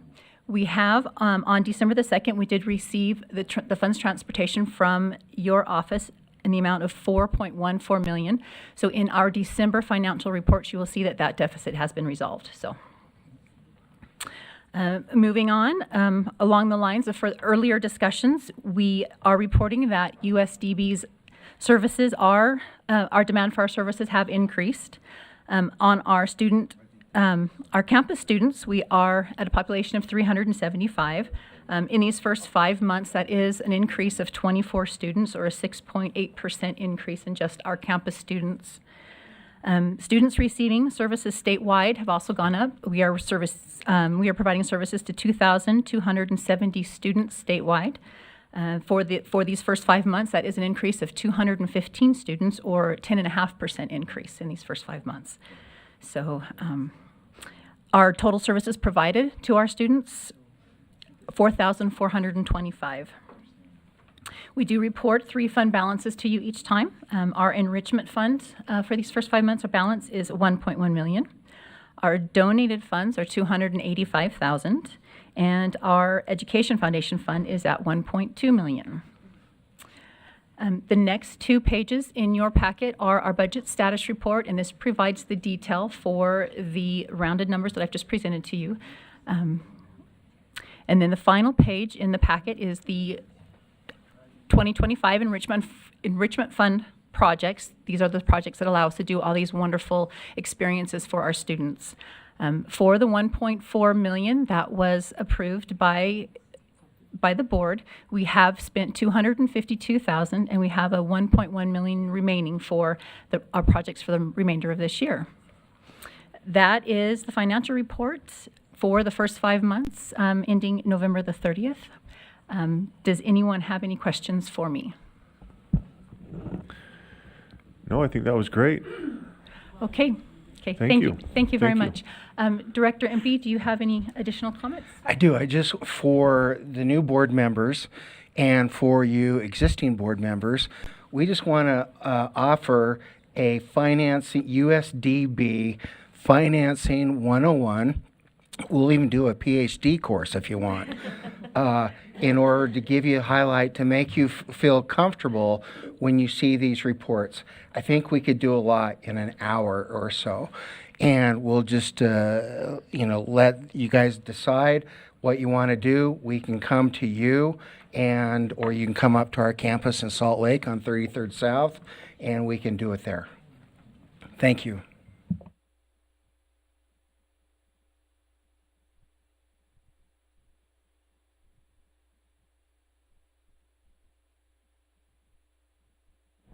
Yeah. Okay, thank you. The last item we have for you today is very quick, my superintendent report. I just wanted to share with you the year-end media coverage numbers, communications and media report, I guess. This is really cool, and part of the reason we put so much effort into this is because we don't want any student out there that is eligible for USDB resources to not know about it, them and their families. And so our little team of 2 people is amazing. We got positive news coverage, really positive this year. USDB reached over 11 million readers, viewers, and listeners. The publicity value was $508,000, if you were to put that in monetary terms, of earned media, they call it. And we use a service that tracks all of this. Social media, we average about 40 posts per week of things that we push out there. Our Friday letter, which you should all receive, we have 2,662 subscribers that now receive that, and I think that's really fabulous. And we make a lot of videos to teach and to show what we do. We have completed now 103 key topics on different items of things that this is not familiar to most people. And we also have 356 videos available on our USD YouTube page, and we created 11 division videos for the Board of Education that we've shown you in our meetings up till now, and we just have an easy reference guide and that if you ever want to access any of our media for anything, or you're talking to people, we'll get that to them immediately. But I just wanted to let you know, for accountability purposes, how to quantify that work, and that's the end of my report today, Mr. Chair. Thank you, Superintendent Coleman. Any questions for the staff and superintendent of the USDB? Member Earl? I didn't even push the button. I just appreciate all the work that goes into all those things, and I'm excited to see the committee roll forward. I'm excited to see the in-depth discussion there and the assistance with the legislature, with community members, with, you know, stakeholders in this area. So anyways, I guess we don't need to drag it on because we want to get done tonight. But anyways, thank you. Thanks for your presentations. Thank you. With that, we'll excuse the USDB, adjourn that meeting, and go on to another more business. Because I've been told many times now that we've been doing this wrong. We're good.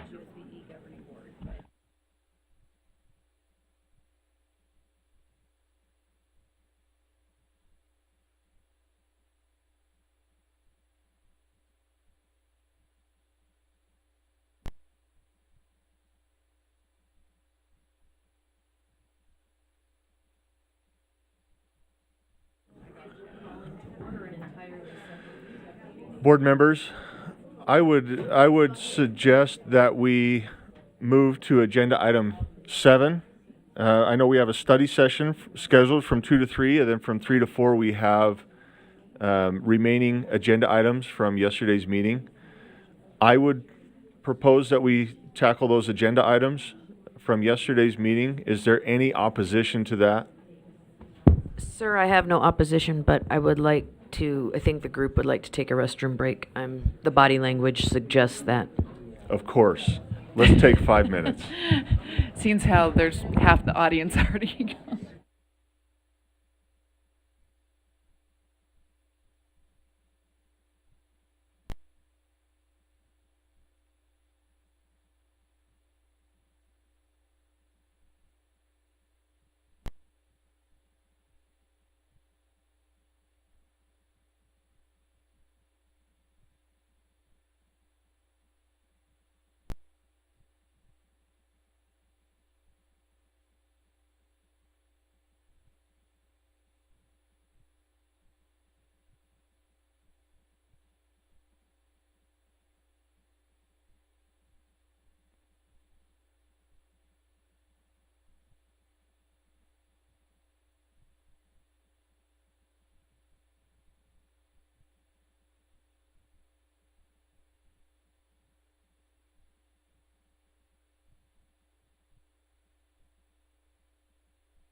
Okay. Agreed. Thank you, board members. Let's go ahead and get ready to jump back into our agenda.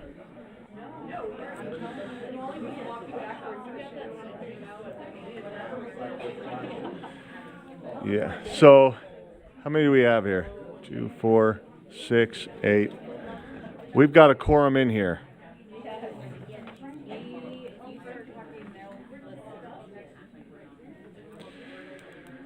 We're going to jump in with consent calendar. Yeah.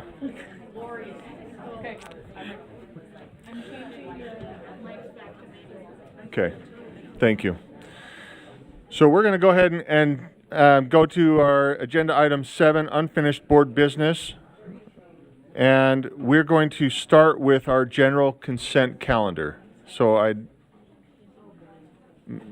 see that member Earl has a light on. Go ahead. Yes, I would like to pull off of the consent calendar and vote on it separately. Sorry, I got to go back a day now. Let me get the number. It's the West Ed contract. There's 2 of them, I think, but it's the, oh, let me pull it off. Sorry. Yeah, West Ed USB leadership development proposal. I'd like to pull that one off. It is number 2 on the consent. It's number 2.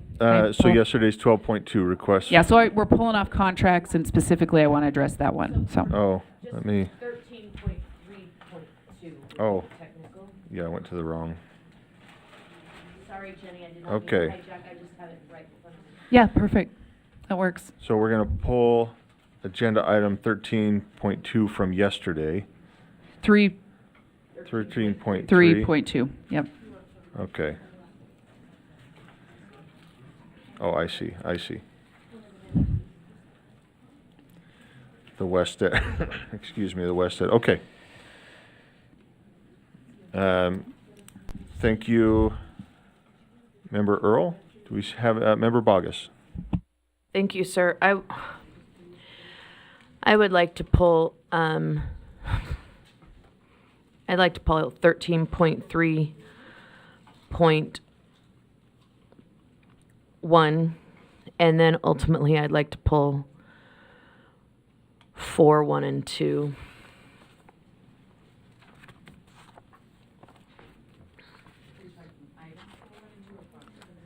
Items 4, 1, and 2. So 13.1, 13.2, 13.4.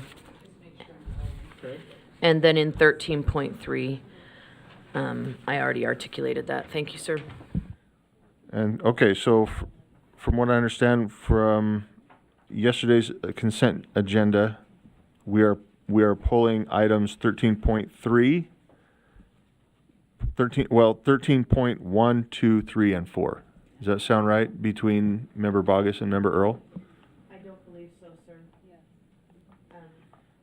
So if we can go one level up, I'd like to just pull 13.1, 2, and Okay. 4. 1, 2, and 4. Yes, Yes. I see. And then if we go into 13.3, Then it's the second. it is West my Ed understanding contract. that Member Earl pulled 13.3.2, and I would like to pull 13.3.1 and 3.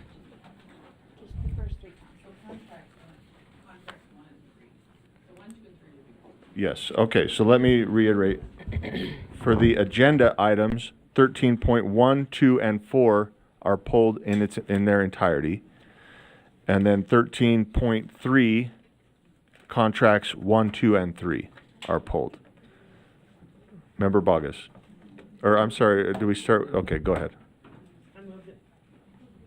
I move that we approve the minutes in 13.4. A motion to approve the Second. minutes, second by Vice Chair Hart. Member Earl? Oh, never mind, let's go ahead and vote.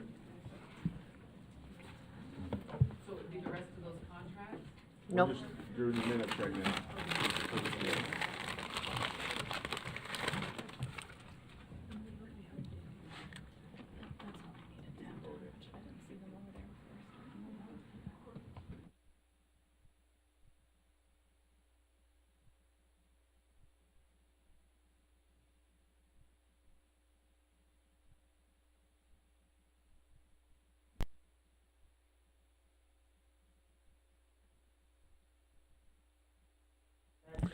Thank you. That passes unanimously.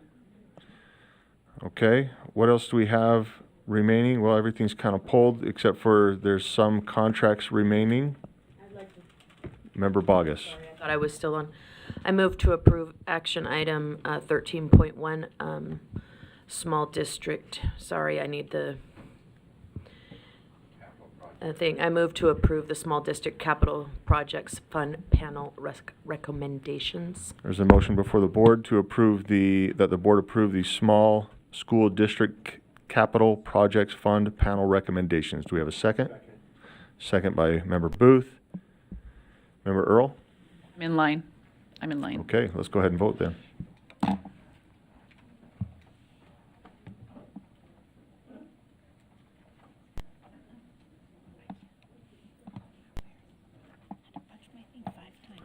That passes unanimously. Sorry. Back to over to Member Earl. Yes, I would like to, the motion I have is for contract number 3.32, and it's to, it's just to postpone this contract until we've fully finished our strategic plan. That's the motion, and then I can speak to it if I have a second. Okay, so is that okay if I speak to it now? Yeah, of course it is. I just want to make sure this is the right one. This is It's WestEd USBE Leadership Development? Yes. Okay. And the thought being, we're investing a lot of time into this. I really feel like we need to have our strategic plan done so that their training, staff's training, leadership training aligns with the direction the board wants to go. I just feel like we need to maybe have everything in alignment instead of kind of a hodgepodge type of a thing. So that's my recommendation on this one. Is it's delayed till we've completed. It's postponed. So do we take no motion on this? I don't. We just pull it and take no motion on it? Is that? I think you moved to postpone the approval of the contract until Well, unless you just don't move it, then it just sits. There you go. You can do that. So, I think that. but I mean, I'm not taking anything away from you because Yeah. you're explaining why you don't want a motion. Well, either way we want to do it. If we want to just Well, what was your not motion? take a And I'll motion. honor My your- motion was to postpone until Okay. we would vote on this when we had completed our fully complete the strategic plan. It's been made, it's been seconded. Yep. It's out of my hands, but in the future, if we don't want to move something, let's just not move it. Member Davis. I think maybe it ensures that maybe we'll come back for consideration. Okay, perfect. Then the motion is to postpone the WestEd USBE Leadership Development proposal, and it's been seconded. I see Member Bogus has a light on. Is it for this item? No, sir. Member Lear? Yes. Please.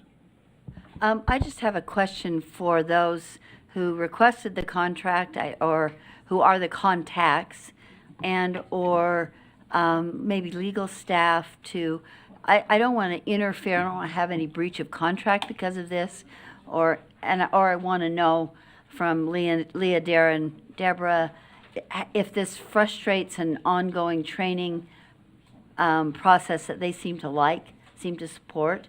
So I hate to just insert ourselves and say, nope, we're taking this off the table for a while, without knowing how it disadvantages our staff or perhaps causes legal problems for us. I have the same question in addition to hers, except for that also that with the timing, because the Leadership Academy happened in August, does that timing piece impact? Yeah, Dr. Voorhees. Thank you, Chair. Leah Voorhees, Interim Deputy Superintendent. So as Board Member Riel mentioned, we began this process back in August. We had 2 days of training with the WestEd team, and the staff who participated created action plans of ways that they wanted to move forward on an 8-step process that's outlined in the book Leading Change. So the professional learning was based on that framework, the Leading Change framework.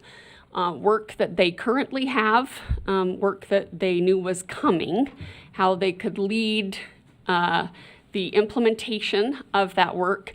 This is a continuation. This request is a continuation to receive specific coaching, more intensive professional learning related to those action plans that we created in August. Does that, I can't respond to the legal question. Yeah, I get that. No, that helps. I mean, what happens if this is delayed for 2 months or 3 months or 4 months? Do you just get to pick up where you left off? Is it throw you out of a cycle with West Ed or other participants? What's the effect on your chosen professional development? So, thank you for that question.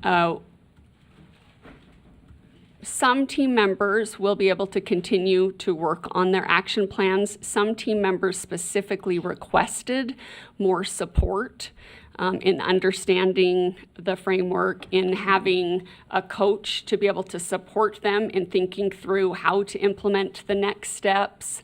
And so we would continue to try to work on our action plans. We would probably some staff would definitely be less efficient and effective. We also have new staff, especially new leaders that we've hired since August, who would be participating, and so their ability to participate with us with those of us who already took the training and started the action plans will be delayed. In your professional development, in your professional leadership, that those roles being very new to you. Exactly. Folks. Our new leaders. Okay, and then the second part of my question, Sure. Chair, to AAG Buse or Beal, and you're not the procurement specialist, kind of, but I just wonder how this interferes with, we just can't usually up and stop paying on a contract, or I don't know if that how that affects the contract. AEG Buse. This contract hasn't been agreed to by the board yet, so it's not that you're stopping paying on a contract. This is a new contract. It's renewing a new, I see it as renewing a new contract. It's not an amendment to a contract. Okay, so legally there isn't Yeah, any you're fine. It's interference. the harm that it will do to the staff in not having the leadership support that they were planning on having. Thank you, Michelle. And just follow up. Member Lear. My last comment. I think, again, in our roles as board members, there are certain things that the staff selects based on their needs, just like teachers and educators in schools select based on their needs. And I am very reluctant to interfere with that. These are the staff's choices. It's the superintendent's staff. And I don't think it's the role of the board to interfere with those professional choices. And it's pretty obvious that we have a significant turnover and have new leaders who, if I were in their shoes, would want some support and leadership training to do their jobs as best they can for us. And I'm very reluctant to interfere with their choices for what they need. Thank you, Member Lear. I'm guessing that Member Reel got her question out through your microphone. You're efficient. You're good. Superintendent Dixon, and then we have Member Booth. Thank you. Just a reminder that we had an audit. Oh goodness, I don't remember the dates, but one of the audits was looking at our staff, looking at turnover rates and a variety of things that we put into the superintendent's report. And one of the issues that was talked about is that we really don't have consistent training for our leaders on change management and some of the things that, you don't get when you're in a classroom, you come in as a teacher, and we just assume that people know how to be leaders. And so we have a whole group of leaders that two of the really key things, and this is true when you're a principal in a school as well. One of the key things you need is some training and support on change management, as well as just continuity with, how do you give and receive feedback, all these leadership things. And so is something that WestEd has a proven track record. Of course, we shop around and use the RFP process. So this is really about responding to our culture surveys, an audit, and trying to make sure that we get the support we need for our leaders to move forward and move the board strategic plan. And it doesn't matter if you have the actions in place or not, you at least have a mission and vision. And this is about their personal skills. And so then when whatever you put in front of us as a strategic plan, we're more equipped, given those kinds of skills, to move forward. Hope that helps. Thank you, Superintendent. Member Booth. I am fully aware, as we all are, as members of the board, that we still have some work to do on the strategic plan. And hopefully we'll do that as efficiently and as soon as possible. But in the meantime, everything's moving forward, and things are moving fast. And new changes were announced this morning, and even more changes may be on the horizon.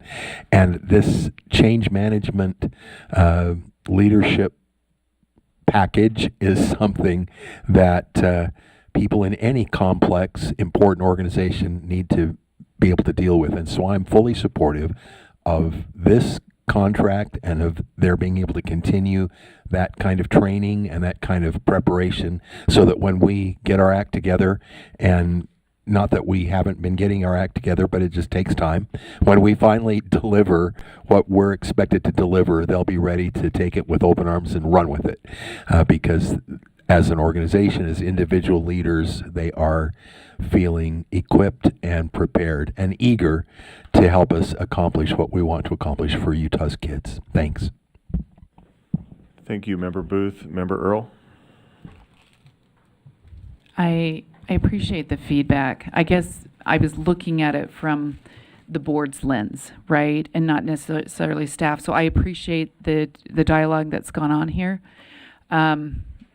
I can see when you've begun something and you've started working in a certain direction, that there could be great benefit. I do want to, I guess because we have had so much change, that's why I guess I'm thinking of it from a little different perspective. I can see the benefit, thank you for the feedback, of completing this based on the individuals we have here and the leadership. And we're feeling like, if I'm understanding, that a 3-month delay till we can get our strategic plan finished could be impactful in a negative way. Is that what I'm understanding?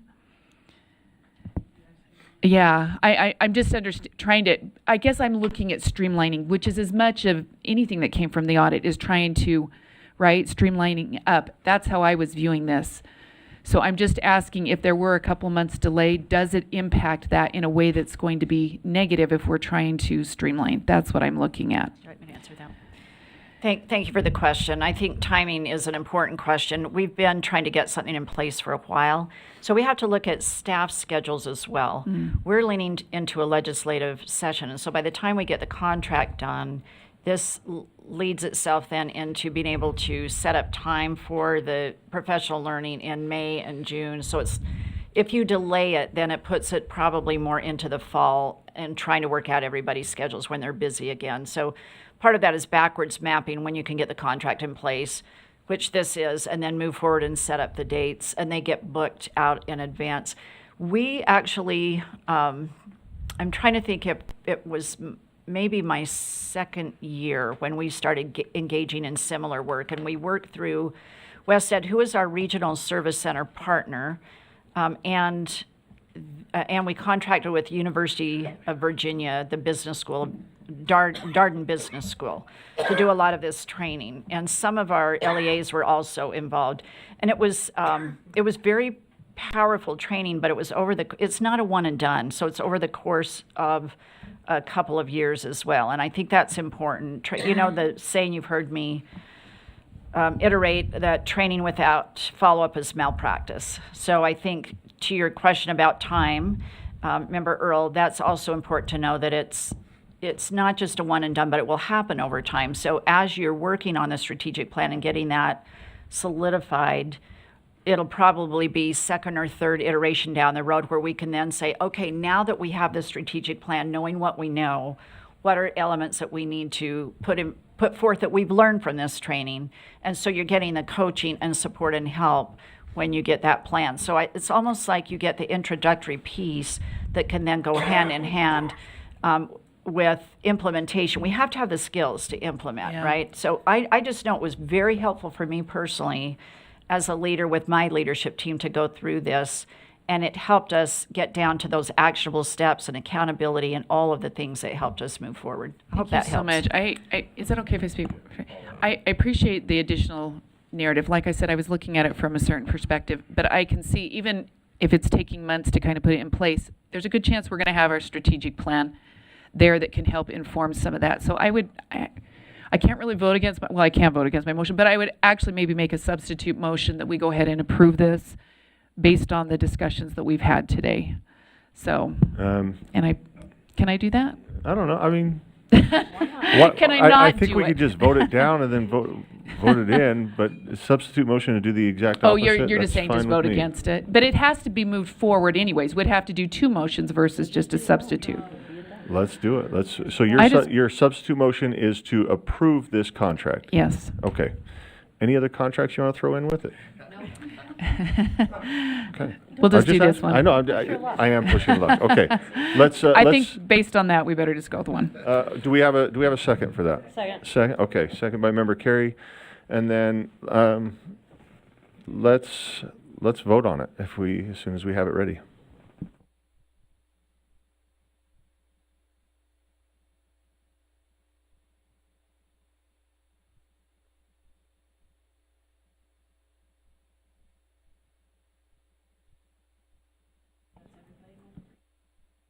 Oh, okay, that passes. 11 in favor, 1 abstention by member Brinton, and 1 no vote by member Bogus. Okay, member Bogus. Would you rather we stay in the contracts, or can I go outside the contracts? So we still have, the items that have been pulled are within the contracts, the 13.3.1 and 13.3.3. And then outside of the contracts, we still have 13.2, agenda item 13.2, again, from yesterday's agenda, so. Okay, well then, since I'm going to move outside of the contracts just so we can get through the Sure. list. Let's do it. I would move to, I'm going to go ahead and move the motion in the affirmative, that the board provide a letter of support for the child nutrition programs to partner with the Utah Department of Agriculture and Food in applying for the 2025 fiscal year Farm to School grant opportunity operated by the USDA. And Okay. then We I have a have some second on questions. that? Second from member Carey. Let's, back to you, member Bogus. So I don't know, through the chair, sir, it seems that we give up a lot of autonomy and we accept a whole host of intrusive regulations when we support this. And it's weird, like I said, I openly admitted I made the motion in the affirmative, but I would just speak against this motion. I don't think this is something the board should be doing. I don't think it's something we should be involved in. And it's something that sounds great on the surface, but when you dig into this information, we are accepting just absurd amounts of regulation. We're giving up local control and autonomy. And then there's some data stuff in there. I don't support this in any way, shape, or form. Thank you. Member Carey? Yeah, maybe there was a memo about it being backwards day, but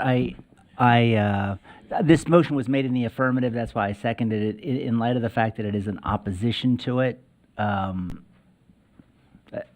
don't feel comfortable supporting it. I don't know procedurally how that works, other than to say, just like everyone else, I changed my mind. I don't. Do you support the motion as written? Yes. Then your second is still good. She just spoke in Oh. opposition to the motion. Understood. Thank you. I'm trying to be If we vote yes, we're voting nice to send it person through. today and save us from an extra minute. Okay, member Booth.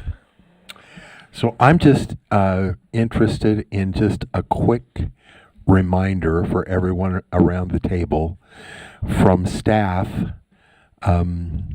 why we would be seeking this. Why would we want to provide a letter of support? Why is this grant important? What is the impact in our program?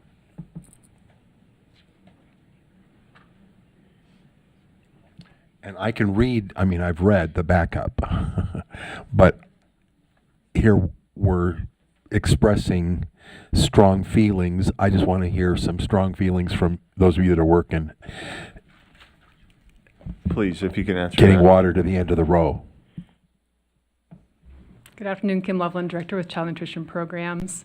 So we have opportunities from the USDA to participate in these farm to school grants. Right now there's 3 grants available. This is the state agency grant. We've been participating in farm to school efforts for 10 years. This is our 10th year in these initiatives.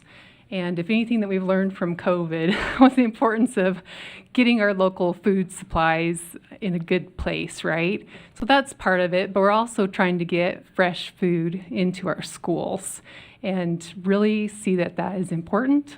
And we have had really good success with our local food in schools, funding that was provided us with USDA with the local beef that you guys heard about last month and the month before on that.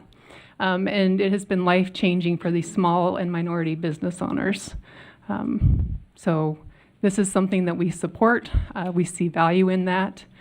We have good relationships with farmers throughout the state and producers, and we would like to continue that relationship and those contracts moving forward to benefit our local economies and to also benefit our school children. Thank you. Thank you. We have Member Earl, Member Bogus, Member Reel, and then Member Lear. I'll just be real quick. I know when we first started doing this, and it's been 4 years, 5 years, 4? Do you know? 22 was the first grant. Okay, 22. I know those first grants, as it started looking at them, and the concern with some of the relationship pieces with the FDA and some of the language components. I'm not seeing that in this program. I went through the whole thing in the way we're using it. I don't see it as anyways, we're not seeing the language we used to, but what we are seeing, at least what I saw, and this is why I can support this, is that it was reaching out to those local farmers, those local producers. It was supporting not just the economies there, but it was also supporting the fresh produce, which we don't always get. Sometimes we get whatever, right, is canned and sent from a larger entity, and it is not always what we asked for in our child nutrition program. Sometimes we get whatever the surplus is from wherever in a broader sense, because we can get it at a discount rate. Anyways, I guess what I'm saying in a long way is I appreciate the efforts here and to keep it local to Utah and not bring in the outside language and stuff that really are not applicable to our area. So thank you. I'll be in support of this. Thank you. Member Bogus? Sure. So my question would be, through the chair, what prevents us from engaging with these people? Why do we need this program to engage with our farmers and our local produce people? What is preventing us from doing that? Kim, please.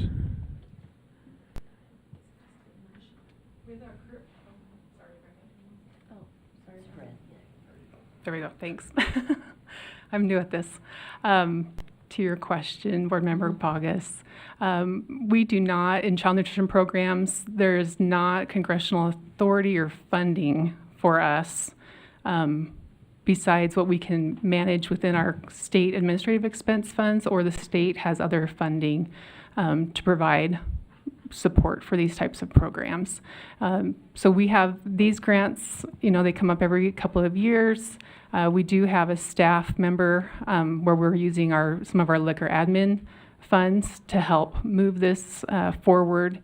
And again, we're just really wanting to support our local economies and help get better food into our schools. I don't know if that answers your question. I don't think it does. May I follow up? Sure. So I'm going to reframe, feel free to disagree. If I hear you correctly, you're saying because of our involvement with the federal government, we cannot engage our local fresh producers and our beef producers without another interagency agreement with the federal government because we're a part of the CNP. If I could respond to that. The current grant that we have right now, the 22 Farm to School grant, that did fund a person at the Utah Department of Food and Agriculture and Food. Once that grant ends, they no longer have funding for that position. That position is critical for us to move forward with moving this ahead. And we are limited with what we currently have without that additional support. Thank you. Let's, while you reflect on that, let's move to Member Reel. Thank you, Chair. I just wanted to speak in favor of this and this program. And I recently it was presented to us in standards and assessment, and I immediately was texting it to my mom who teaches CTE, which is super anecdotal, but she's talked about how she's taken some professional development in agriculture because her students are so interested in growing and farming and fresh foods. And you see that in pop culture, you see it in culturally. I think millennials kind of started it. As you're seeing the younger generations are really interested in having their own little micro gardens and their own gardens in their backyard and knowing where their food is coming from, and the opportunity to have hands-on learning, the opportunity to partner with local farmers. All of this together to me is an amazing educational opportunity, an amazing opportunity for our students to have fresh food. So I'm just speaking in favor, and I think that it's important to have these like micro projects happening and giving opportunities so we can see how we can expand it to a bigger scale. Okay, we'll go Member Lear, then back to Member Bogus. And similarly, I see no downside to this. Not only does it help some of the most, the groups that we need to help the most, early childhood education centers, Indian tribal organizations, and the management comes from the Department of Agriculture locally. It doesn't add to our staff burden. It is something that we just support for obvious reasons, that it helps teachers, it helps children, and it's not work for us. So why would we not support this is my question. So thanks for that. Member Bogus and then Member Green. Thank you. So I'm going to go back to the question, what prevents us from engaging in this way without this contract? Because to me, we could do all of these things and not be tied to the federal government with all of their regulations that this brings in. So I just would love an answer to that question. Yes, Sarah, please. Thank you. So Interim Assistant Superintendent Sarah Young, I appreciate the question because I do think that staff are really looking at the best way to limit burdens on schools. I think in this specific case, the way I would respond to you is to say that in the world of child nutrition, the funding that comes in, the need is so great that we use the majority of those funds to really focus on being able to feed as many students as possible and to keep those costs as low as possible to be able to make that a reality. Because of that approach, just kind of like systemically to be able to address the need, sometimes we have to make as a system some hard choices in terms of, are we putting our money and our efforts into food that may cost a little bit more from a local provider, or are we really focusing in on serving as many kids as possible? The reason we're looking for your support, for a letter of support for this particular opportunity, is because it brings in additional resources so that we're not having to choose and we're able to do both. And that's where we see this as being an opportunity. There's nothing to prevent a school from saying, we really want to work with just our local, farmers and produce to be able to do that. But sometimes that's a hard choice for them in terms of the limited resources they have in serving all of the kids that they're trying to serve. Thank you. Do you want to follow up, or Member Green is next? Let's go, Member Green. Go ahead. Let's not debate this out. All right. Okay. I've got this, Christina. I'm going to go ahead. Okay, so the top of this document, I wanted to ask you, it says this collaborative project focuses on utilizing state purchasing programs to connect Utah fruit growers with participating schools. So what are those state purchasing programs? If I may answer.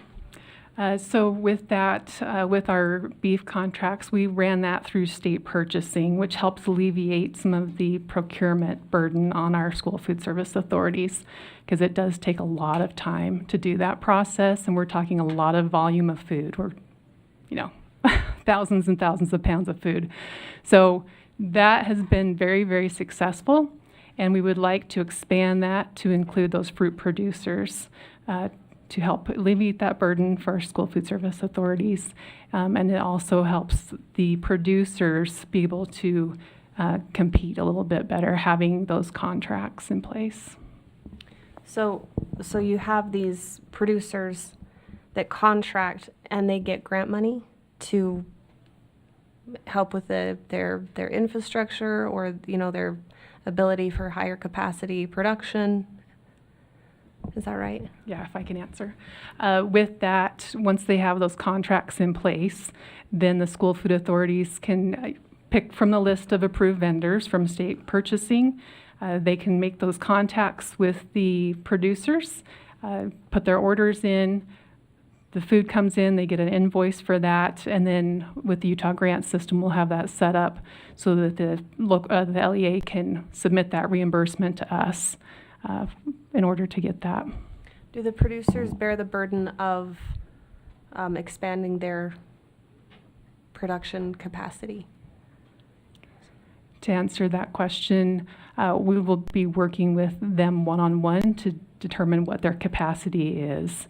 With the local beef funding that we've received, for example, one of our women-owned ranchers, she's been able to expand her herd because of that. So we'll see hopefully some benefits with that too, but we know a lot of Utah produce is leaving the state too. So we'll work through some of those opportunities and challenges. Okay, and can I ask another? Sure. I'd like to just know a little bit more about the interagency agreement that exists. It's on number 1, support local producers through an interagency agreement. Do we have access to those? I was trying to scroll through all the attachments to see if that was included, and if not, could we have access to that? Yeah, I don't have that with me right now, but we can provide that. Okay. All right, that's all I've got right now. Thank you. Okay, it looks like Member Bogus. Okay, so the motion before the board is that the board provide a letter of support for child nutrition programs to partner with Utah Department of Agriculture and Food in applying for the 2025 fiscal year Farm to School grant opportunity operated by the United States Department of Agriculture. Let's go ahead and vote.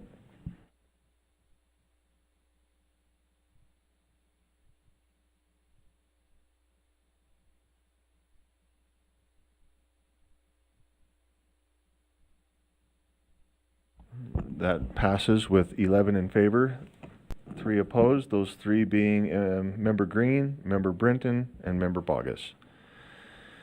Thank you. Okay, we still have pulled items, contract items 13.3.1 and 13.3.3. Did we do point 1?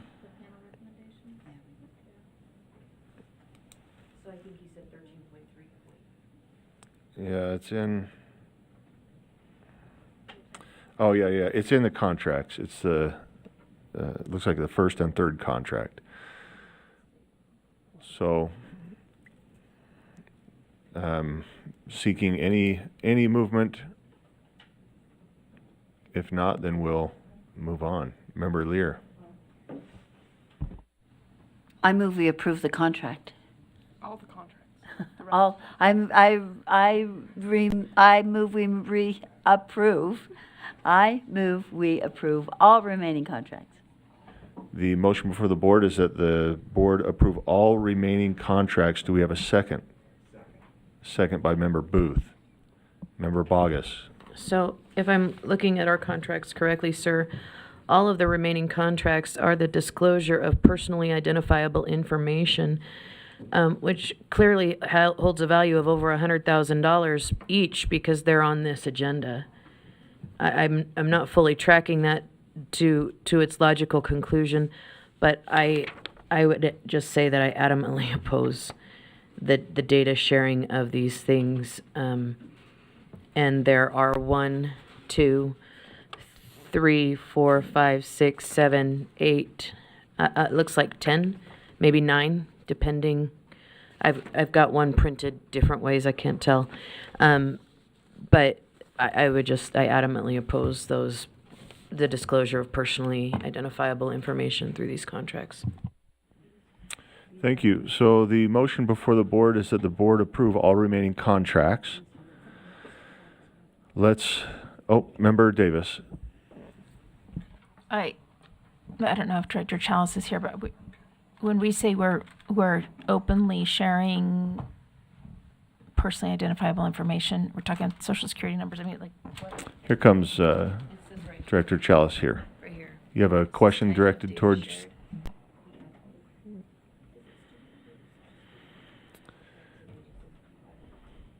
Are you anticipating a question? Yeah, Member I was Chalice, just you got listening one? in the Okay, perfect. in the back room, and then miraculously You got appeared. it. Let's... Katie Chalice, Director of Privacy, and we are talking about specifically the many contracts for the special ed monitoring, correct? Okay, yes. So these are primarily individuals that would be assisting in the reviewing of, as I understand, and is Leah here? Okay. Will you just tell me if I'm wrong? Okay. That are reviewing special ed folders or files, for example, to ensure that everything is accurate. So they're assisting in that monitoring process. As a result of that, they will view the information that's in said files. It's not an export type of situation. We're not giving them the data, but they will have access to it by reviewing the files. Thank you. I've got Member Earl, and now I've got, who do I got here? I've got Lights, I've got Bogus on top, and then Davis, and then Earl. Go ahead. So why are we listing it as shared data instead of viewed data? To me, those are two different things. It's funny you say that because we've actually had discussions about making that distinction on the form. But as the form currently exists, we use the term shared to mean traditionally shared or viewed or accessed. But there has been conversation about breaking those two things out for the reason you just mentioned, that it's helpful to have that distinction. Thank you. Follow up. So just for clarity, Director Chalice, not one piece of information will leave this building. Oh, I'm sorry. The monitoring won't take place in this building, as I understand. It's taking place in individual schools. May I? So we are not entering into any API. We're not creating a file and encrypting it and shipping it anywhere. I think that's correct, yeah. That it is correct that we are not doing that. Can we please add a second line on this form that delineates those from now on? How would we go about that? I could work on that with contracts and purchasing. That would be very helpful for me, and it would prevent this situation in the future. We've got Member Earl next. I guess just real quick, when we're talking monitoring, we're talking obligation to make sure files are accurate, and they're going to do spot, right? It's spot checks to verify the compliance for students, for funding, for all, children, to make sure we're headed in the right direction with special education. Okay, that's what I make sure. Thank you. So Vice Chair Wood. Sorry, I just wanted to comment. Because I asked about this same thing. I thought it was very interesting that we were making contracts with individual people, and I thought that the data shared with me was very interesting.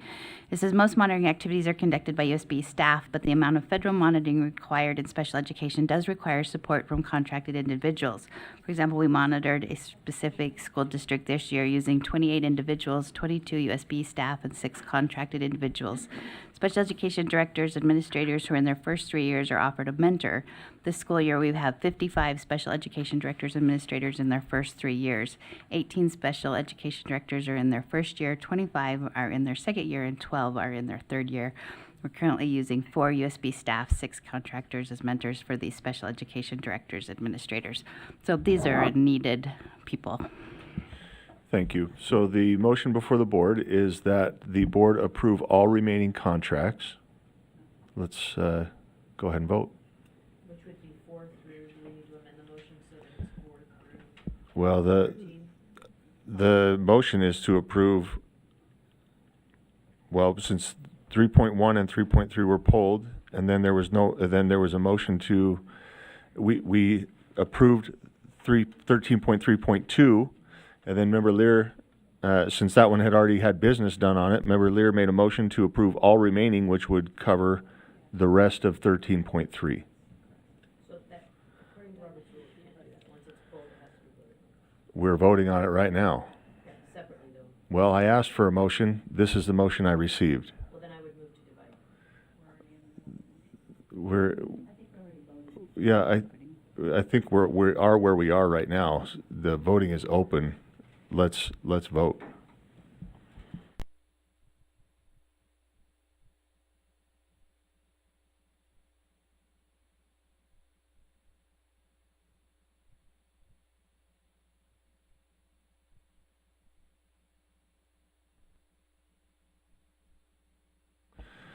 Okay, that passes 14-2 with the 2 no votes being Member Green or 12, I'm sorry, 14 total, 12-2, 12 in favor, 2 in opposition, those no votes being Member Green and Member Bogus.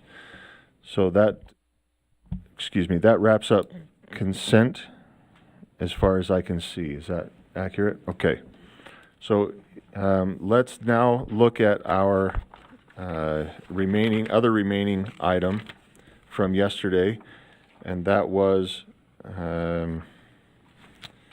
requests for statutory changes and board requested legislative funding.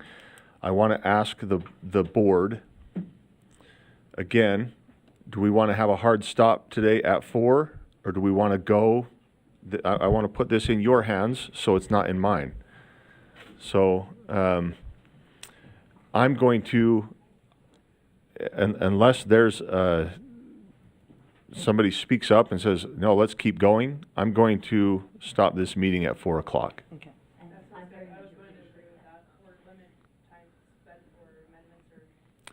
Thanks. I hate to, I don't want to silence anybody, but I know there's stuff happening. So let me stop taking time and let's start moving forward. The first slide I have Chair. on here is Member Davis. Oh, I have a statutory, I'm just in line for a statutory request whenever you decide.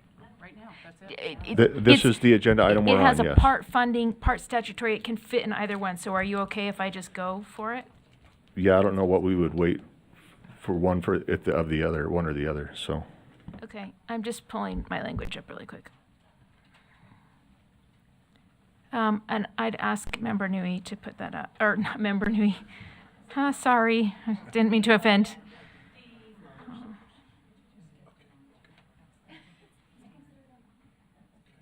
Okay. Is this meet your, is Yeah, this can your? we put both parts up at the same time? It's the 35 million.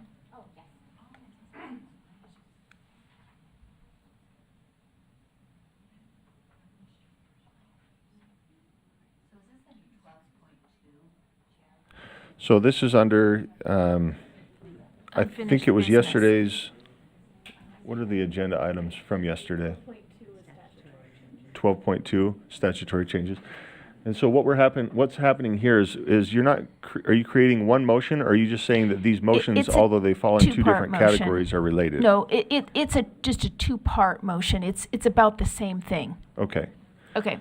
So So can I check make those it? on the board, and yeah, if you're ready, go ahead and make that Okay. motion. I move that the board requests statutory language for uniform reporting systems similar to statutory language for uniform financial systems and limiting to current systems used.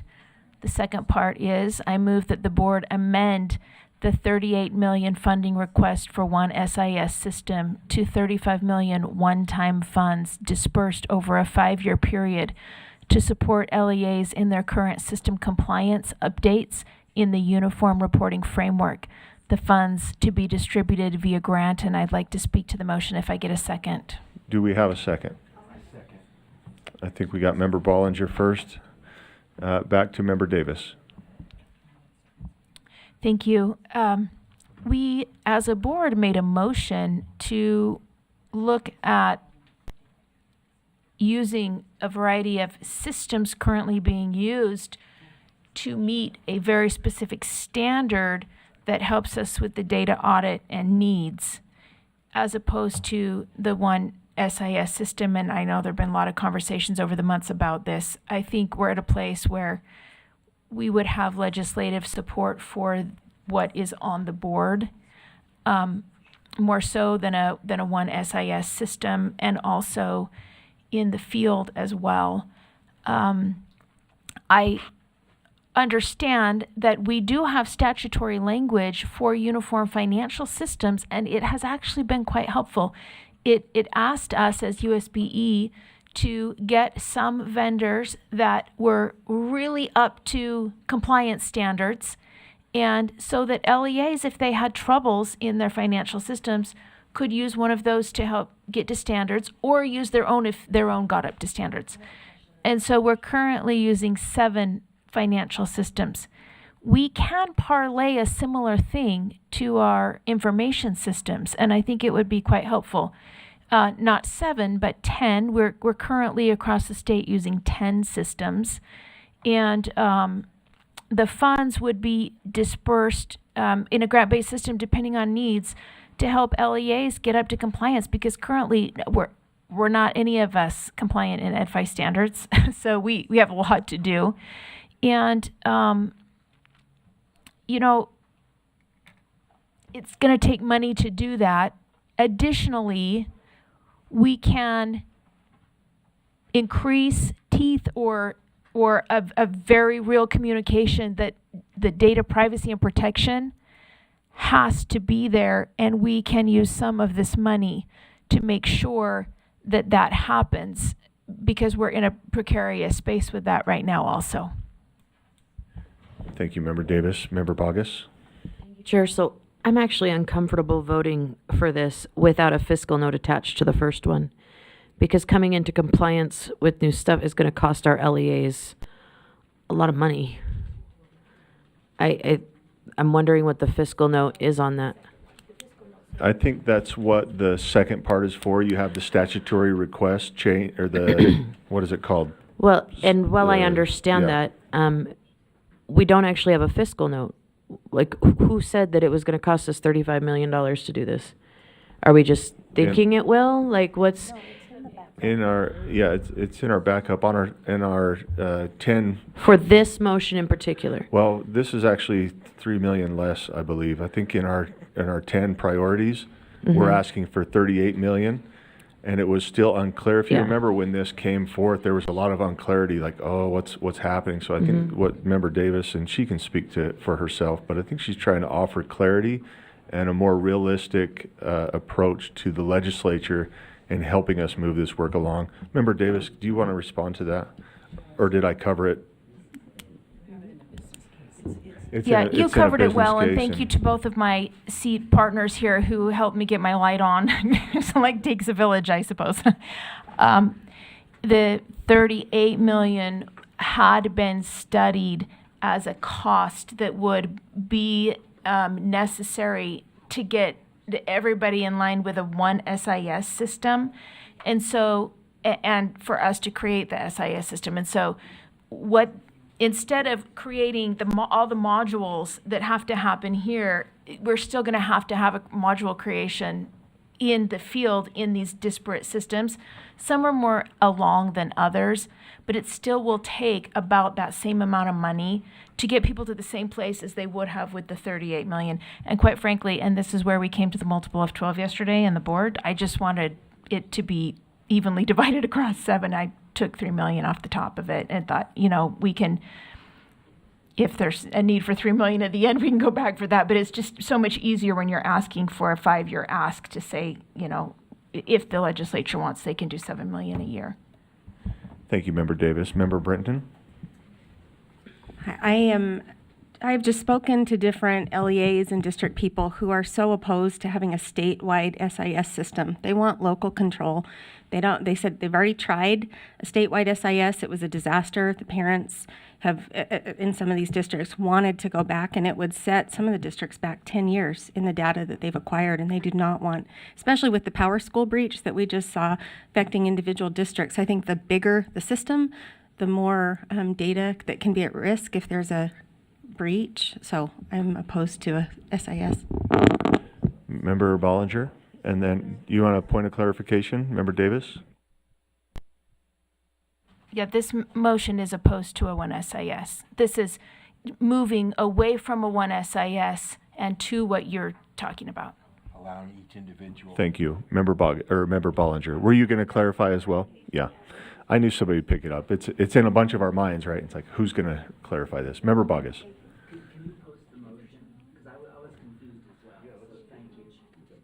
So I'm still confused as to, it sounds like, and maybe I misheard Member Davis, but it sounds like we took 3 million off the top, divided it out, and created a fiscal note that I still don't have a copy of.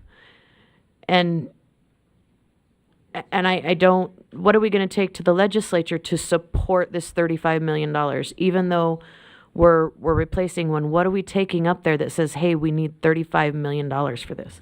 There's the business cases in backup that has all the details in it. So we do have access to it if you haven't had eyes on it yet. And I think a member of staff could easily help you find it. For this motion? For the what did you call it? The money in layman's terms, right? The fiscal note. We have the fiscal note in backup for the SIS, but not for this motion. Member Davis. Yeah, our financial ops and data have met with vendors and looked across the board and said that the development is similar. It's just going to be done among local spaces instead of one SIS here. But we still have to get to a place where we have data reliability, which we don't have right now. Thank you. Member Hall. I just want to make sure, I just want to make sure I'm clear. What you're saying is you want separate systems, but all the systems can communicate with each other. Okay. Thank you. Thank you. And, okay. So let me restate the motion here before the board. The motion is a two-part. One, that the board requests statutory language for uniform reporting systems similar to statutory language for uniform financial systems and limiting to current systems used. Second part, that the board amend the 38 million funding request for one SIS system to 35 million one-time funds dispersed over a 5-year period to support LEAs in their current system compliance updates in the uniform reporting framework. Funds to be distributed via grant.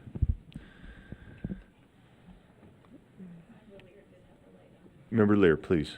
I just wonder, he's not, and he walks. And he's not eating. I know Scott has been a proponent, and I value his opinion greatly for one SIS system. I know we've had constant feedback and pushback from LEAs who don't want that, but I'm wondering if Scott would be willing to speak to this, if this moves us in the right direction, and in response to Member Boggess's concern about the funding, is this funding something that comes from the Scott section? Is that clear enough? Yeah. Madam Chair or Chair or? Just. Chair? Go ahead. Okay, Chair. I'm distracted, to I'm answer sorry. Board Member Lear's question, I do feel that so a lot of the solutions that I know would be, or a lot of the issues, problems, point of entry of data that I know that Scott knows could be solved with one SIS can be solved with this now, right? It's just simply that it is what it is. We have different LEAs with different systems and different capabilities, right? And to get to what right is with systems, you have to invest in those systems. And I know that that opens up debate about the state's role in, or the legislature's role in funding and trying to get it. We have 160 LEAs. Majority of them are in the system that's provided here, right? Which was basically shut off for 5 years. Will this solve all of the identified problems that we have out there? Most of them, yes. Do I still feel that one records management system, much like the healthcare industry did for their patients who wanted choice, who wanted to be able to, have their records instantaneously moved so there wouldn't be lower risk of misdiagnosis, and that, they could get better services, so to speak. I still believe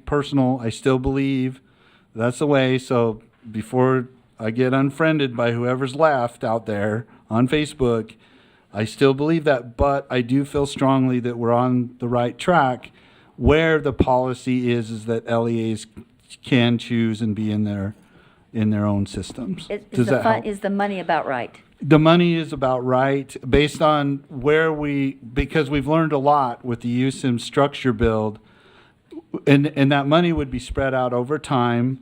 I really feel strongly that we would be supporting local choice, local control of their systems, but at the same time being able to help everyone be on the same level playing field with that. So my answer is yes. 35 million spread out over 5 years. Thank you. Is sufficient based on our estimates. Thank you. That's very helpful. Thank you. Thank you. So the motion before the board is that the board requests statutory language for uniform reporting systems similar to statutory language for uniform financial systems and limiting to current systems used. Also, that the board amend the 38 million funding request for one SIS system to 35 million one-time funds dispersed over a 5-year period to support LEAs in their current system compliance updates in the uniform reporting framework, funds to be distributed via grant. Let's go ahead and vote.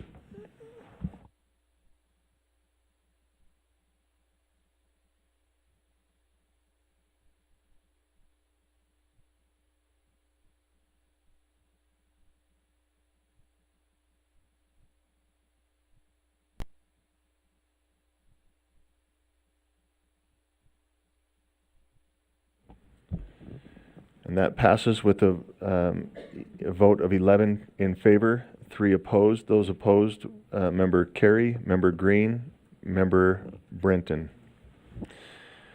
Let's go ahead and, we'll move forward. Member Bogus. And the critical needs USB FD needs funding requests to add 3 additional internal audit department staff to assist with the critical needs function at $546,000, making the total request $1,815,190, and to prioritize the funding appropriated for the critical USB FTE needs to fulfill the internal audit department positions first. You said a lot more than what's on the screen, Member Bogus. Can you confirm? Actually, that's all I said. No way. I'm not going to debate. I'm sorry. Just to clarify, this is number 2 on our priority list. Is that right? Is this the second item? Member. And if you look at the motion itself, the motion is to amend it and increase it. That which is in parentheses is merely anecdotal information that allows us to see the total amount, and then the remainder of the motion is in bold. You know what? I started asking questions. Do we have a second? Thank you, Member Brenton. Do you want to speak to that motion a little bit more, or not? Whatever. I can. I think that we're looking at a place, and in my conversations with legislators and with policymakers in general, they have a desire for information that will only come to fruition through a more robust auditing system and infrastructure. And we too want data, and we want unbiased data.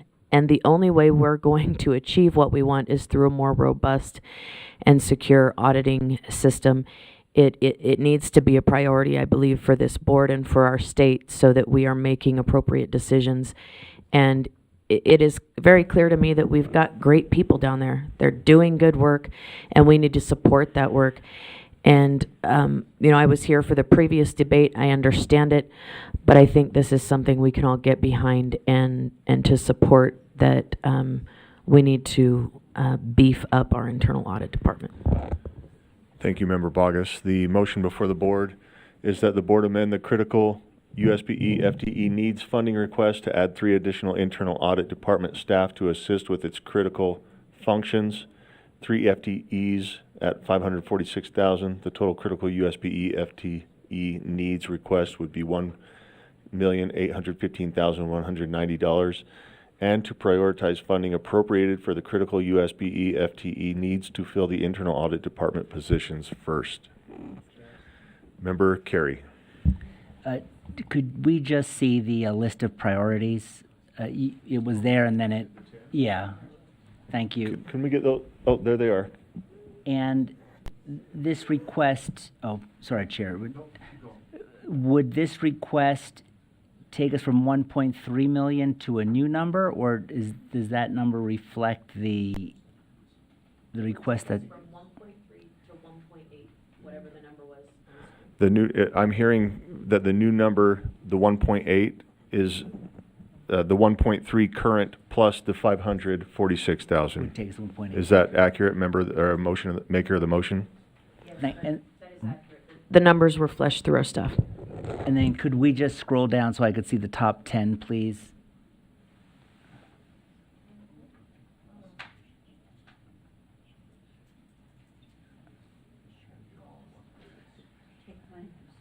Do you have any questions? Okay. Thank you, Chair. Member Earl. Can you just, I know you've met with leadership at the legislature and in, public ed appropriations. Can you tell me what their enthusiasm was for funding any of the positions? Are we in a good position to get any of those before we expand it? I know we're speculating, but what was your gut feeling on this? Because if we're going to expand it and we're already not going to get some, it's key that we get critical ones. And that's what we asked staff in the first place is, what do we need, both in audit and otherwise? So I want to preface this with no excuses, but I haven't heard even as much as you have, Member Earl, as far as legislatures and meeting with them. And the understanding that I get is usually you guys have too many staff. Figure it out.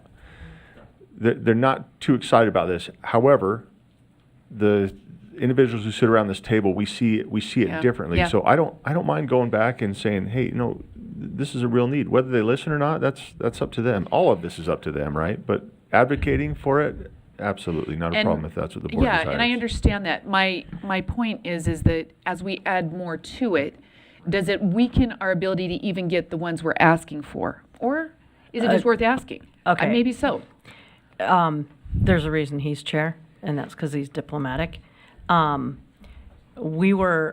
answer is no, in that I think one person took a look at the list and says, you realize you're asking for more money than we've ever had, or something to that. Another one was, this needs to be itemized, and we need far more detail to even think about considering it. Okay, so there was some question is to it, I guess. There is a reluctance. It is similar to a Christmas list where Santa looks at it and the first thing is, are you Is that really your list? I guess is Okay. the best. And I'll way just to end with this. So describe just because I know we're getting close on time here, I think when we ask staff in the first place, ask superintendent, ask Debbie Davis, help us narrow that down. What is it we need so that we're not over asking, right? So that we can move forward. Because otherwise, if we don't get any, then we're even further behind. And I do think getting additional staff in certain areas is key. But I also don't want to get behind. So I just wanted to put that into perspective if that's, anyways, yeah. And, Member Bogus, do you mind if I just, I'm going to tell you as a maker of the motion, but I want to let the board know as well. I was just reminded by Vice Chair Wood that we are currently asking for 4 FTEs for audit. This would put us at 7 total. We're asking for 2 FTEs for audit. This would put us at 5 total. What we have in backup is we have 2 fiscal monitors, which is auditor 3, and then 2 advanced education auditors. So maybe different positions, is that what I'm hearing? So a fiscal monitor is different than an auditor. Okay, so that would be, to her point. To her point, fiscal monitor is somebody that sits under Scott Jones. An auditor sits under Debbie Davis. Unless staff, please correct me. Go ahead, Member Bogus. So, and I am not a member of leadership, but when I have had conversations, in particular, when articulated that the audit staff is so few in number and outside the scope of the superintendency, the receptiveness to critical needs positions increases almost tenfold, which is hard to put a number on, but they relax and they go, okay, she has how many staff? And I'm like, it's under 10 last I checked. She doesn't have very many people. And the receptiveness to the idea of approving these positions increases when you separate it out from that almost 400 number. And the information that they're asking from us can only be attained if we bolster the audit staff. And so I'm not having the same conversations you're having, but I'm having tens of conversations. And the receptiveness to increasing that or to honoring that request, I've never gotten a hard no. I've never gotten a you're off your rocker. I've never gotten a what dream are you having? I need to smack you upside the head. Never once. When I said, this is something we need, and this is a very, very small department, and in order for us to help you, we need this fiscal allocation, and I'm not getting that response of a cold wall and hostility. Thank you, Member Bogus. Let's restate the motion that's before the board here.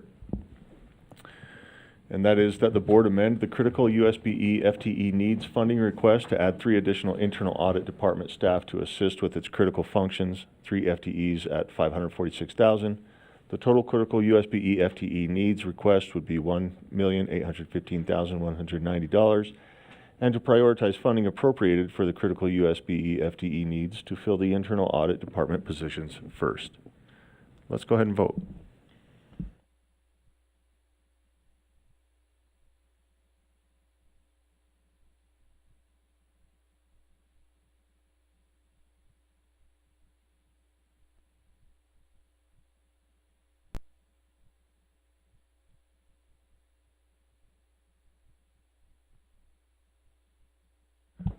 Okay, that motion fails.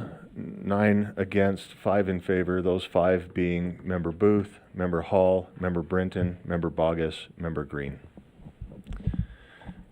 Board members, it is 4:02. I'd entertain a motion. Motion to adjourn has been made, seconded by Member Brinton. All in favor? Aye. Any opposed? We've got Member Green in opposition. Okay. Thank you. Meeting adjourned.